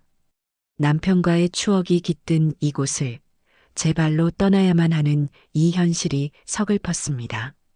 하지만 동시에 이 지긋지긋한 연극을 끝내고 제 인생을 되찾을 수 있다는 생각에 해방감이 들기도 했어요.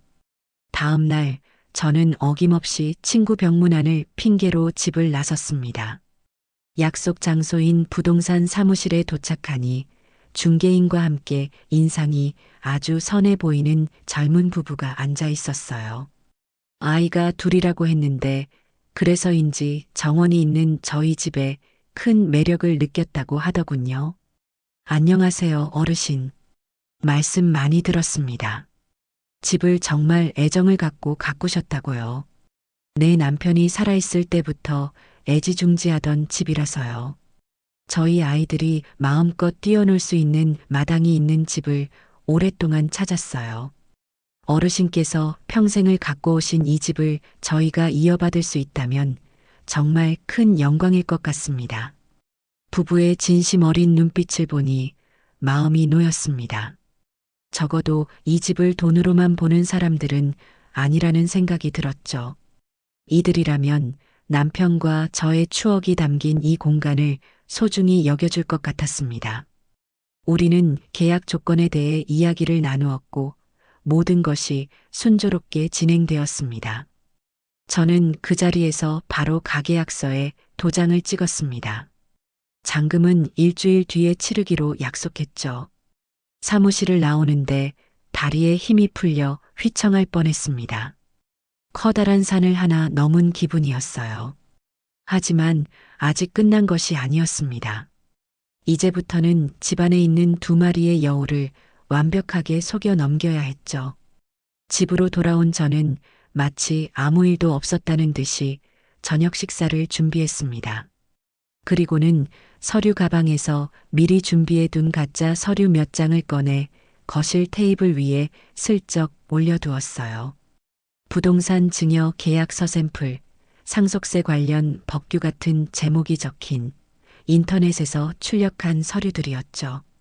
저녁을 먹고 거실로 나온 며느리의 눈이 즉시 그 서류들에 가서 꽂혔습니다. 어머님, 이게 다 뭐예요? 저는 귀찮다는 듯이 대답했습니다. 아, 그거. 너희한테 집이랑 상가 주려면 서류가 뭐가 이렇게 복잡한지 모르겠다. 법무사한테 물어보니까 이것저것 챙길 게 한두 가지가 아니더구나. 제 말에 며느리의 얼굴에 화색이 도는 것을 감출 수가 없었죠. 그녀는 제 옆에 앉아 서류를 유심히 들여다보는 척하며 말했습니다. 아이고, 어머님. 저희 때문에 고생이 많으시네요. 뭐가 필요한지 말씀만 하세요. 제가 다 알아보고 준비할게요. 됐다. 내가 알아서 할 테니 신경 쓰지 마라. 인감증명서도 떼야 하고 이것저것 할 일이 많으니 다음 주 중으로 날 잡아서 처리해야겠다. 네, 어머님. 편하신 대로 하세요. 저희는 언제든지 괜찮아요. 그들은 자신들의 계획이 드디어 결실을 보게 되었다고 완전히 믿어버린 모양이었습니다. 그날 밤 저는 또다시 그들의 흥분된 목소리를 녹음할 수 있었어요. 이제 정말 우리 세상이 온다. 집 팔아서 강남에 아파트 사자는 등의 김칫국 마시는 소리가 가득했죠. 그리고 잔금을 치르기 바로 전날 밤이 되었습니다. 저는 그날 저녁 제 생애 가장 화려한 만찬을 준비했습니다. 아들이 좋아하는 소갈비찜과 며느리가 노래를 부르던 대하구이, 그리고 제가 가장 자신 있는 잡채와 각종 나물 반찬까지. 상다리가 휘어질 듯한 진수성찬이었죠. 우와, 엄마. 오늘 무슨 날이야? 완전 잔치상이네. 아들이 놀라 묻자 저는 의미심장한 미소를 지으며 말했습니다. 내일 우리 가족에게 아주 중요한 날이잖니. 큰일을 앞두고 다 같이 밥이나 든든하게 먹으면 좋겠다 싶어서 준비했다. 많이들 먹어라. 아들과 며느리는 제 말의 진짜 의미를 꿈에도 모른 채 신이 나서 음식을 먹기 시작했습니다. 저는 그런 그들을 가만히 바라보았습니다. 밉고 원망스러운 마음이 드는 것은 어쩔 수 없었지만 한편으로는 핏줄에 대한 연민이 고개를 들기도 했어요. 저렇게 어리석고 탐욕스럽게 자라도록 내버려둔 제 잘못도 분명히 있었으니까요. 저는 마지막으로 그들에게 술을 한 잔씩 따라 주었습니다. 자, 우리 가족의 새로운 시작을 위해서 건배할까? 네, 어머님. 어머님의 만수무강과 저희의 행복한 미래를 위하여. 며느리가 외치는 소리에 우리는 함께 잔을 부딪혔습니다. 쨍하는 소리가 거실에 맑게 울려 퍼졌어요. 그것은 파국을 알리는 서곡이었습니다. 그들은 행복한 미래를 꿈꾸며 술을 마셨고 저는 그들의 불행한 현재를 예감하며 술을 삼켰어요. 그날 밤의 만찬은 그들이 제 집에서 누리는 마지막 평화이자 제가 베푸는 마지막 자비였죠. 내일 아침이 밝으면 이 모든 연극의 막이 내릴 것이었습니다. 결전의 날 아침이 밝았습니다. 밤새 설레는 마음에 잠을 설친 것인지 아들 내외는 이른 아침부터 일어나 집안을 서성거렸어요. 저를 대하는 태도는 그 어느 때보다 공손하고 살가웠죠. 어머님, 주무셨어요? 오늘 중요한 날인데 피곤하시면 안 되잖아요. 엄마, 내가 차로 모셔다 드릴까? 구청까지 가려면 힘드실 텐데. 저는 그들의 과장된 친절을 받으며 속으로 치밀어 오르는 비웃음을 간신히 참아냈습니다. 그리고는 최대한 태연한 표정을 지으며 말했죠. 아니다. 구청 갔다가 은행에도 들러서 볼 일이 좀 있구나. 너희는 집에 가만히 있거라. 내가 모든 걸 처리하고 돌아올 테니. 모든 걸 처리한다는 제 말에 그들은 자신들의 계획이 완성된다고 철석같이 믿는 눈치였습니다. 저는 평소보다 조금 더 신경 써서 단정하게 옷을 차려입고 서류 가방을 든 채 집을 나섰습니다. 현관문을 닫고 나오는데 등 뒤로 어머님, 조심히 다녀오세요. 하는 며느리의 명랑한 목소리가 들려왔어요. 그것이 제가 그 집에서 듣는 마지막 목소리가 될 것이었습니다. 저는 약속대로 택시를 타고 부동산 사무실로 향했습니다. 사무실에는 매수인 부부와 중개인이 저를 기다리고 있었죠. 우리는 마지막 서류들을 검토하고 서로의 신원을 확인한 뒤 잔금을 치르는 절차를 진행했습니다. 제 통장으로 상상도 못했던 큰 금액이 입금되는 순간 저는 이루 말할 수 없는 감정에 휩싸였습니다. 이것은 단순히 돈이 아니었어요. 제 남은 인생을 지켜줄 든든한 방패이자 새로운 삶을 시작할 수 있는 자유이용권과도 같은 것이었죠. 모든 소유권 이전 절차가 끝나고 저는 매수인 부부에게 집 열쇠와 함께 작은 화분 하나를 건넸습니다. 이건 제가 가장 아끼던 난초 화분입니다. 부디 이 집에서 저보다 더 행복하게 사시길 바랍니다. 매수인 부부는 제게 여러 번 고개를 숙이며 감사 인사를 전했습니다. 저는 그들을 뒤로하고 사무실을 나왔습니다. 이제 이 집은 더 이상 제 집이 아니었습니다. 저는 곧바로 서연 씨에게 전화를 걸었습니다. 서연 씨, 모든 것이 끝났어요. 그녀는 수고했다며 이제부터는 자신이 알려준 대로 행동하라고 저를 격려해 주었죠. 저는 서연 씨의 조언에 따라 새로 만든 제 비밀 계좌가 있는 은행으로 가서 자금의 일부를 안전한 단기 예금 상품으로 옮기는 작업을 시작했습니다. 앞으로의 상황을 느긋하게 지켜보려면 안전한 장소가 필요했으니까요. 제가 은행에서 여유롭게 차를 마시며 자산을 정리하고 있는 동안 저희 집이었던 곳에서는 예정된 폭풍이 몰아치기 시작했습니다. 새로운 집주인이 된 젊은 부부는 이삿짐 센터 직원들과 함께 집에 도착했어요. 초인종 소리에 문을 연 며느리는 현관 앞에 서 있는 낯선 사람들과 커다란 이삿짐 트럭을 보고는 당황한 표정을 지었습니다. 누구세요? 무슨 일로 오셨죠? 아, 안녕하세요. 오늘부터 이 집으로 이사 들어오게 된 새 주인입니다. 새 주인의 말에 며느리의 얼굴이 하얗게 질렸습니다. 네, 새 주인이요? 지금 무슨 말도 안 되는 소리를 하시는 거예요. 이 집은 저희 어머님 집이고 곧 저희 집이 될 곳이라고요. 당신들 사기꾼들이지? 며느리는 고함을 지르기 시작했고 그 소리에 놀란 아들까지 거실에서 뛰쳐나왔습니다. 상황 파악이 안 된 아들 역시 낯선 사람들을 향해 삿대질을 하며 소리쳤죠. 당신들 뭐야? 남의 집에 함부로 쳐들어와서 행패야. 당장 나가지 않으면 경찰에 신고할 거야.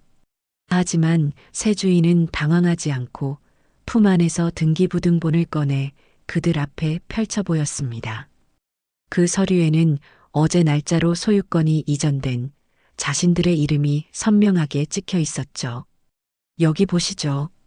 어제부로 이 집의 소유권은 저희에게로 이전되었습니다. 이제 이 집은 저희 집이니 두 분은 짐을 빼서 나가주셔야겠습니다. 서류를 확인한 아들 내외의 얼굴은 그야말로 잿빛이 되었습니다. 그들은 무언가 단단히 잘못되었다는 것을 직감했죠. 아들은 떨리는 손으로 제게 전화를 걸기 시작했습니다. 때마침 제 핸드폰이 조용히 진동했어요. 화면에는 아들이라는 두 글자가 떠 있었습니다. 드디어 올 것이 왔구나 싶었죠. 저는 심호흡을 한번 하고 가장 차분하고 냉정한 목소리로 전화를 받았습니다. 왜 그러냐? 엄마, 지금 어디야? 집에 웬 이상한 사람들이 쳐들어와서 자기들이 이 집을 샀대. 이게 어떻게 된 거야? 엄마가 사기당한 거지? 그렇지? 아들의 다급하고 절박한 목소리가 수화기 너머로 생생하게 들려왔습니다. 저는 잠시 아무 말도 하지 않았어요. 그 짧은 침묵이 아들에게는 천년처럼 길게 느껴졌을 겁니다. 그리고 저는 제 인생을 건 이 연극의 마지막 대사를 의조렸습니다. 아니다, 주서가. 사기당한 거 아니야. 뭐? 내가 팔았다. 그 집. 수화기 너머로 아들의 숨막히는 소리를 들으며 저는 제 인생에서 처음으로 완전한 평온함을 느꼈습니다. 그것은 복수심에서 오는 짜릿함과는 다른 종류의 감정이었어요. 얽히고 설켜 있던 모든 실타래를 끊어내고 마침내 제자리를 찾은 듯한 고요함이었죠. 저는 더 이상 기다리지 않고 전화를 끊었습니다. 그리고 함께 카페에 앉아있던 서연 씨를 보며 나지막이 말했죠. 이제 제가 직접 가서 마지막 인사를 할 시간인 것 같네요. 서연 씨는 제 손을 따뜻하게 잡아주며 말했습니다. 어머님, 제가 밖에서 기다리고 있을게요. 무슨 일이 생기면 바로 연락 주세요. 하지만 아마 그럴 일은 없을 거예요. 어머님은 지금 누구보다 강하시니까요. 그녀의 격려에 힘을 얻어 저는 자리에서 일어났습니다. 은행을 나와 택시를 타고 제 옛집으로 향하는 동안 창밖의 풍경은 낯설게만 느껴졌어요. 불과 몇 시간 전까지만 해도 제 삶의 전부였던 공간으로 이제는 이방인이 되어 돌아가는 길이었습니다. 집 앞에 도착하니 예상했던 대로 아수라장이 펼쳐져 있었습니다. 이삿짐 센터 직원들은 어쩔 줄 몰라 하며 트럭 옆에 서성이고 있었고 새 주인 부부는 당혹스러운 표정으로 한쪽에서 상황을 지켜보고 있었죠. 그리고 그 중심에는 이성을 잃고 미친 사람처럼 날뛰고 있는 제 아들과 며느리가 있었습니다. 다들 미쳤어. 여긴 우리 집이야. 당신들이 뭔데 우리 집에 짐을 들여놔. 이 사기꾼들, 당장 우리 엄마 나오라고 해. 경찰 불렀으니까 다들 감옥 갈 준비나 하라고. 며느리는 새 주인의 아내 되시는 분의 팔을 붙잡고 흔들기까지 하더군요. 제가 조금만 늦게 도착했더라면 정말 큰일이 났을지도 모를 상황이었어요. 저는 택시에서 내려 그 모든 소란의 한가운데로 천천히 걸어 들어갔습니다. 제 등장에 시끄럽던 주변이 순간 조용해졌어요. 모든 사람의 시선이 제게로 향했죠. 가장 먼저 저를 발견한 것은 아들 주석이었습니다. 그는 구세주라도 만난 듯한 얼굴로 제게 달려왔어요. 엄마 왔구나. 이 사람들 좀 봐. 자기들이 이 집 주인이라고 우기잖아. 엄마가 이 사람들 좀 어떻게 해줘. 어서. 아들의 뒤를 이어 며느리 미연이도 울며불며 제게 매달렸습니다. 어머님, 저희한테 어떻게 이러실 수 있어요? 이 사람들이랑 짜고 저희를 속이신 거예요? 네. 저희한테 집이랑 상가 주신다고 하셨잖아요. 저는 제게 매달리는 두 사람의 손을 차갑게 뿌리쳤습니다. 그리고는 그들의 눈을 똑바로 쳐다보며 제 인생에서 가장 차갑고 단호한 목소리로 말했죠. 시끄럽구나. 너희가 소란을 피워야 할 곳은 여기가 아니다. 제 싸늘한 태도에 두 사람은 순간 할 말을 잃고 저를 멍하니 바라보았습니다. 저는 그들을 지나쳐 난처한 표정으로 서 있는 새 주인 부부에게로 다가가 고개를 숙였습니다. 정말 죄송하게 됐습니다. 제 자식들이 아직 상황 파악이 안 되어서 큰 결례를 범했군요. 이사하시는데 불편을 드린 점 제가 대신 사과드립니다. 아닙니다, 어머님. 저희는 괜찮습니다. 새 주인의 너그러운 대답에 다시 한번 고개를 숙여 감사를 표한 뒤 저는 뒤를 돌아 아들과 며느리를 향해 섰습니다. 그리고는 가방에서 작은 블루투스 스피커와 핸드폰을 꺼냈어요. 제가 뭘 하려는지 궁금해하는 그들의 시선을 받으며 저는 스피커의 전원을 켜고 핸드폰과 연결했습니다. 그리고 그동안 모아두었던 수많은 녹음 파일 중 하나를 재생했죠. 여보, 엄마 정말 치매 오면 어떡하지? 더 늦기 전에 어떻게든 엄마 도장을 받아야 할 것 같아. 걱정 마. 내가 아는 법무사 사무실 가서 증여계약서 받아올게. 당신은 엄마 옆에서 계속 바람 좀 넣어. 정신 더 흐려지기 전에 재산 정리하는 게 자식들 위하는 길이라고. 스피커를 통해 울려 퍼지는 자신들의 목소리에 아들과 며느리의 얼굴에서 핏기가 사라지고 사색이 되어갔습니다. 주변에서 웅성거리던 이삿짐 센터 직원들과 이웃들의 시선이 경멸의 빛을 띠고 그들에게로 향했죠. 저는 다음 파일을 재생했습니다. 엄마가 상가 건물까지 준대. 여보, 우리 이제 부자 되는 거야. 그래, 조금만 더 비위 맞추면 이 모든 게 우리 것이 된다고. 그때까지만 참는 거야. 마지막으로 모든 것의 시작이었던 손주의 목소리가 담긴 파일을 틀었습니다. 우리 엄마가 그랬는데 할머니한테 조금만 더 잘해주고 착한 척하면 이 집을 우리한테 준다고 했어. 할머니가 나이가 많아서 정신이 오락가락하기 전에 빨리 서류에 도장을 받아야 한대.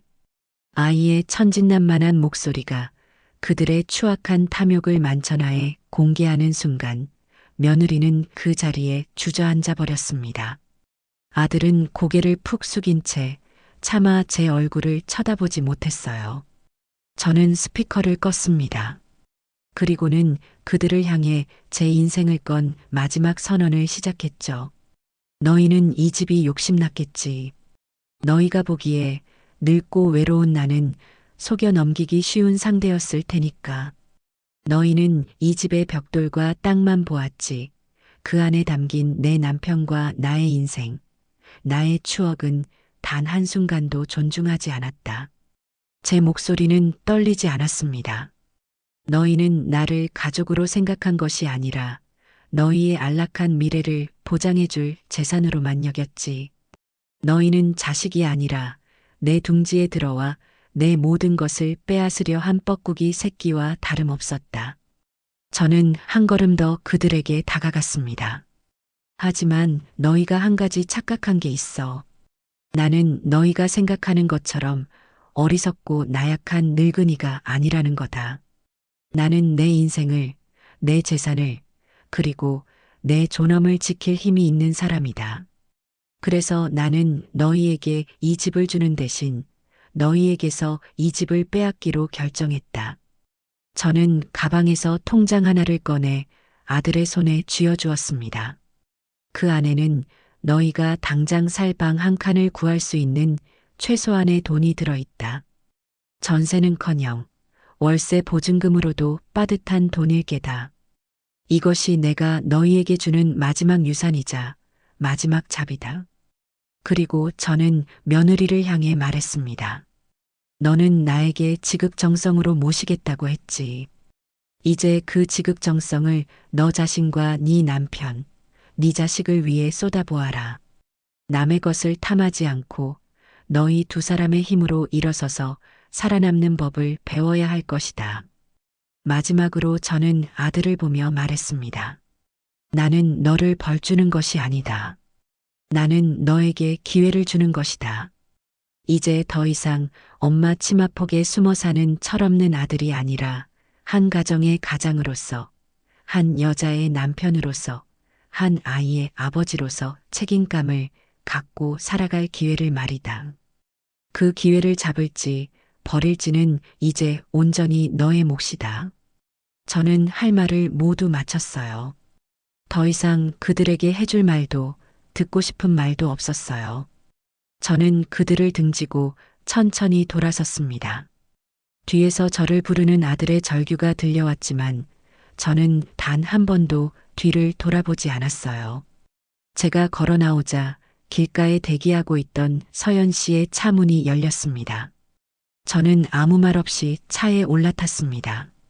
차가 부드럽게 출발했고 백미러를 통해 저는 제가 평생을 살았던 집과 그 앞에서 망연자실하게 서 있는 제 자식들의 모습이 점점 작아지는 것을 보았습니다. 눈물이 흐를 줄 알았는데 이상하게도 마음은 그저 평온하기만 했어요. 이제 정말로 제 인생의 이막이 시작된 것이었습니다. 제가 떠난 뒤 아들 내외에게 어떤 일이 벌어졌는지는 한참 뒤에야 전해 들을 수 있었습니다. 물론 제가 직접 들은 것은 아니었고 친구인 숙자나 다른 동네 지인들을 통해 건너 소식을 접하게 되었죠. 그들이 맞이한 현실은 그야말로 스스로 만들어낸 지옥 그 자체였습니다. 제가 준 돈으로는 서울 시내는커녕 경기도 외곽의 허름한 옥탑방을 겨우 구할 수 있었다고 해요. 평생을 제 덕에 따뜻한 아파트와 넓은 주택에서만 살아왔던 그들에게 여름에는 찜통이고 겨울에는 냉골인 옥탑방 생활은 견디기 힘든 고통이었을 겁니다. 무엇보다 그들을 힘들게 한 것은 경제적인 어려움이었습니다. 아들 주석이의 월급은 그저 평범한 수준이었고 그동안은 제게서 받는 생활비와 제가 내주는 각종 공과금 덕에 부족함 없이 살아올 수 있었죠. 하지만 이제는 월세부터 시작해서 관리비, 식비, 아이 교육비까지 모든 것을 스스로 감당해야 했습니다. 사치를 부리던 며느리의 씀씀이를 따라가기에는 턱없이 부족한 돈이었죠. 결국 며느리 미연이도 일을 해야만 했습니다. 하지만 번듯한 경력 하나 없는 그녀가 할 수 있는 일은 많지 않았어요. 처음에는 자존심 때문에 편한 사무직만 고집하다 번번이 퇴짜를 맞았고 결국에는 동네 식당에 나가서 그릇을 닦는 일을 시작했다고 합니다. 화려한 옷을 입고 명품 가방을 들던 손으로 뜨거운 물에 손을 담그고 손님들의 비위를 맞추는 일이 그녀에게는 얼마나 큰 굴욕이었을까요? 상황이 이렇다 보니 부부 사이의 금슬이 좋을 리가 없었습니다. 집에 돌아오면 돈 문제로 하루가 멀다 하고 싸웠다고 해요. 이게 다 너 때문이야. 너가 엄마 하나 제대로 구슬리지 못해서 우리가 이 똥통에서 살게 된 거잖아. 뭐, 너는 입만 살아서 옆에서 부추기기만 했지. 뭐 하나 제대로 한 거 있어? 그리고 네 씀씀이만 좀 줄였어도 이 지경까지는 안 왔어.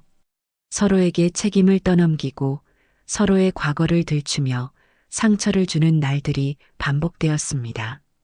그들이 제게 보여주었던 찰떡궁합의 사기꾼 부부 모습은 온데간데 없고 현실의 무게 앞에 무너져 내린 초라한 두 남녀만 남아있을 뿐이었죠. 저는 그 소식을 전해 들으면서도 아무런 감흥이 일지 않았습니다. 고소하다는 생각보다는 그저 그것이 그들이 선택한 삶의 대가라는 담담한 마음뿐이었죠. 저는 서연 씨의 도움을 받아 도심의 조용하고 안전한 오피스텔을 얻어 새로운 생활을 시작했습니다. 집은 예전보다 훨씬 작아졌지만 그 어떤 대궐보다도 편안하고 아늑했어요. 온전히 저만을 위한 공간이었으니까요. 아침에 일어나 커피를 내리고 낮에는 문화센터에 나가서 그동안 배우고 싶었던 서예를 배웠습니다. 저녁에는 친구들을 만나 저녁 식사를 하거나 조용히 책을 읽으며 하루를 마무리했죠. 그 누구의 눈치도 볼 필요 없고 누구의 밥상을 차려주지 않아도 되는 삶.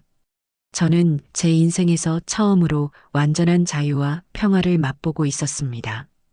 그러던 어느 날 모르는 번호로 전화 한 통이 걸려왔습니다. 받을까 말까 망설이다 받았는데 수화기 너머로 들려온 것은 아들의 목소리였어요. 하지만 예전의 그 목소리가 아니었습니다. 잔뜩 술에 취해 혀가 꼬부라진 분노와 자포자기가 뒤섞인 목소리였죠. 엄마, 나야. 주석이 엄마 정말 너무한 거 아니야?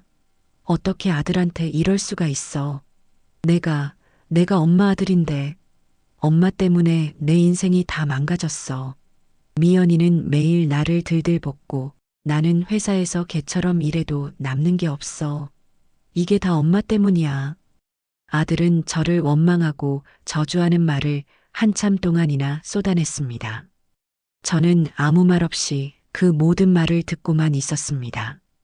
그리고 그의 울부짖음이 잦아들었을 때 저는 조용히 말했죠. 그래서 내가 뭘 해주면 좋겠니? 다시 돈이라도 보내줄까? 아니면 너희가 살 집이라도 얻어주면 좋겠어? 제 질문에 아들은 순간 말을 잇지 못했습니다. 아마 제가 당연히 그렇게 해주리라 기대했을지도 모르죠. 하지만 이어진 제 말은 그의 기대를 완전히 박살냈을 겁니다. 꿈 깨거라, 주석아. 나는 이제 네 엄마이기 이전에 김영이라는 내 인생을 사는 사람이다. 네 인생은 이제 네가 책임져야지. 왜 또다시 나에게 기대려고 하니? 힘들고 고통스러운가? 그렇다면 그 고통 속에서 배우는 게 있어야 할 것이다. 그게 진짜 어른이 되는 과정이니까. 다시는 이런 일로 전화하지 마라. 저는 그 말을 끝으로 단호하게 전화를 끊었습니다. 그리고는 곧바로 그 번호를 차단해버렸죠. 마음이 조금 쓰라렸지만 약해져서는 안 된다고 스스로를 다잡았습니다.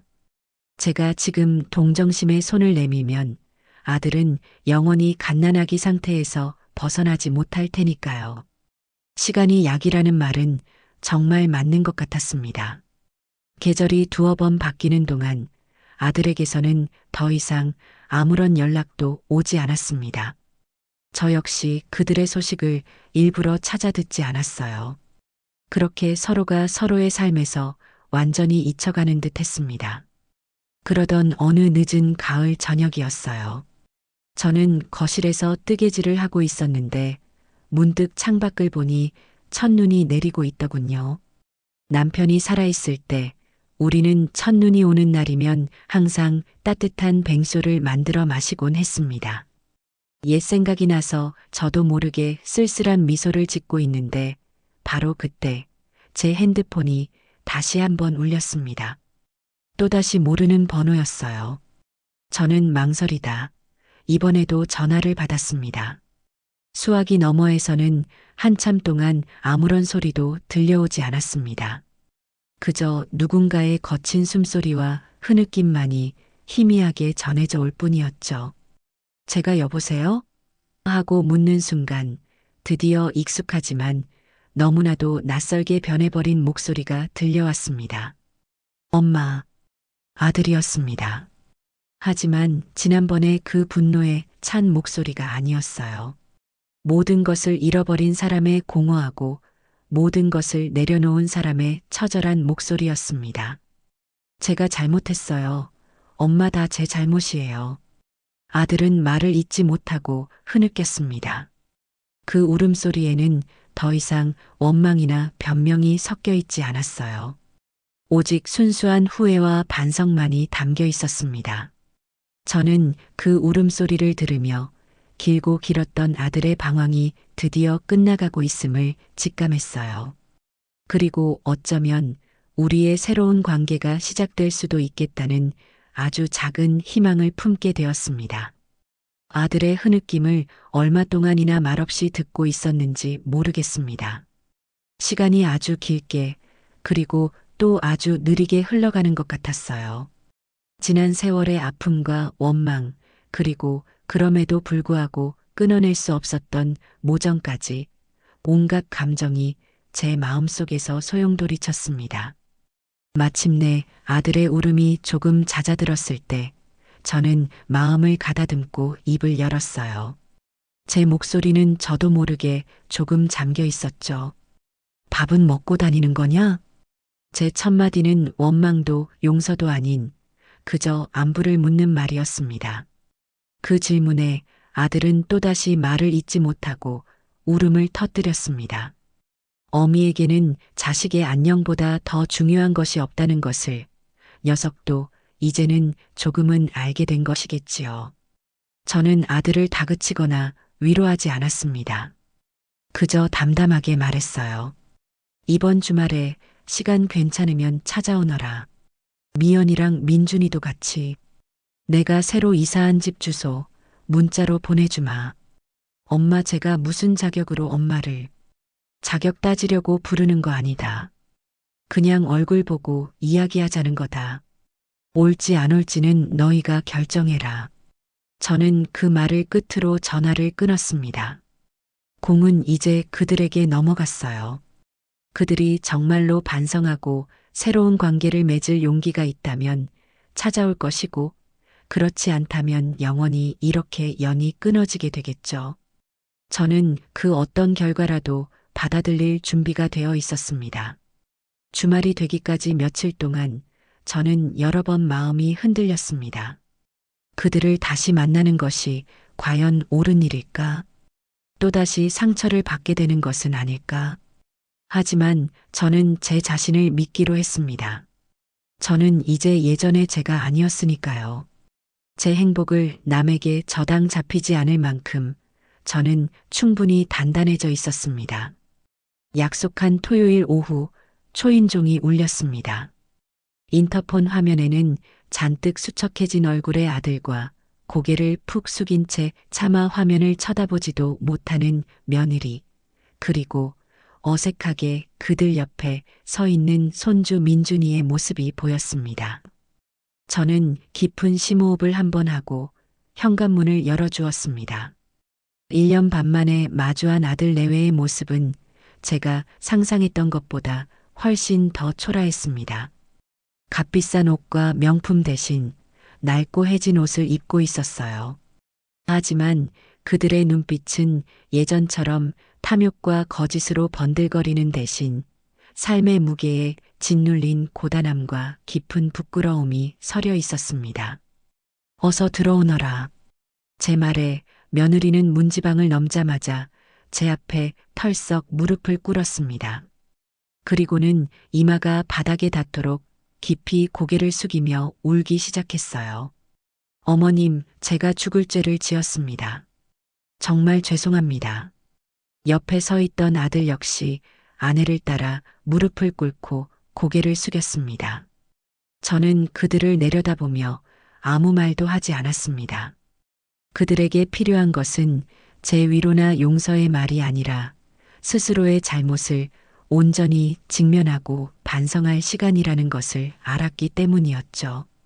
한참이 지나서야 저는 그들을 일으켜 세워 거실로 이끌었습니다. 제 오피스텔을 둘러보는 그들의 표정에는 복잡한 감정이 스쳐 지나갔습니다.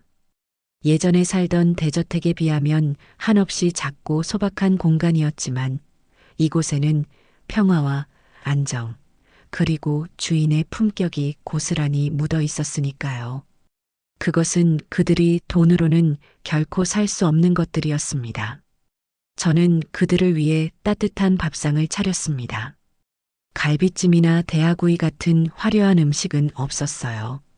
대신 뜨끈한 김이 나는 흰쌀밥과 제가 직접 끓인 구수한 된장찌개, 그리고 몇 가지 소박한 나물 반찬이 전부였죠. 그들은 아무 말 없이 밥을 먹기 시작했습니다. 아마 지난 1년 반 동안 단 한 번도 제대로 된 집밥을 먹어보지 못했을 겁니다.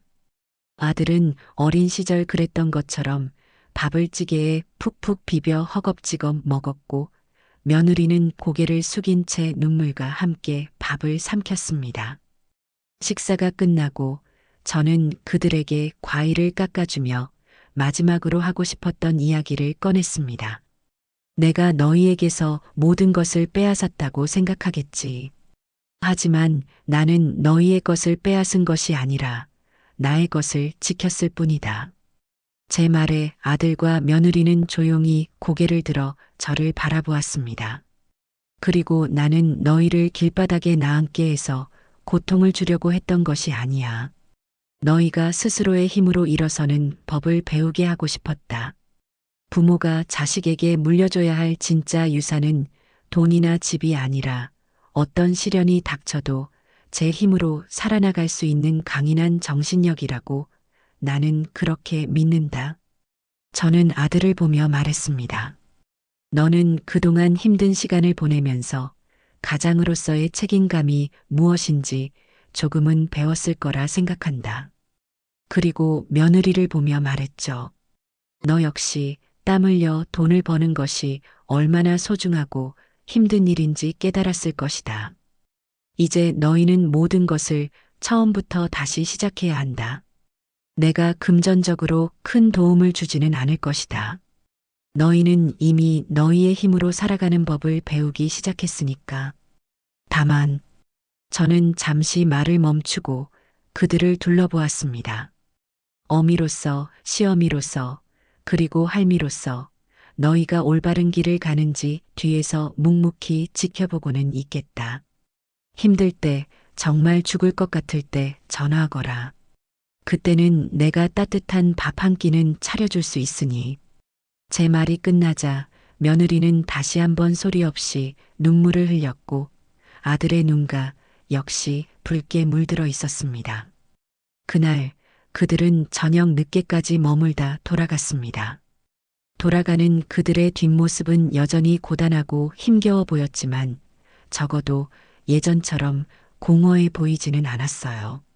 그들의 발걸음에는 새로운 삶을 시작하려는 아주 작지만 단단한 의지가 실려 있었으니까요.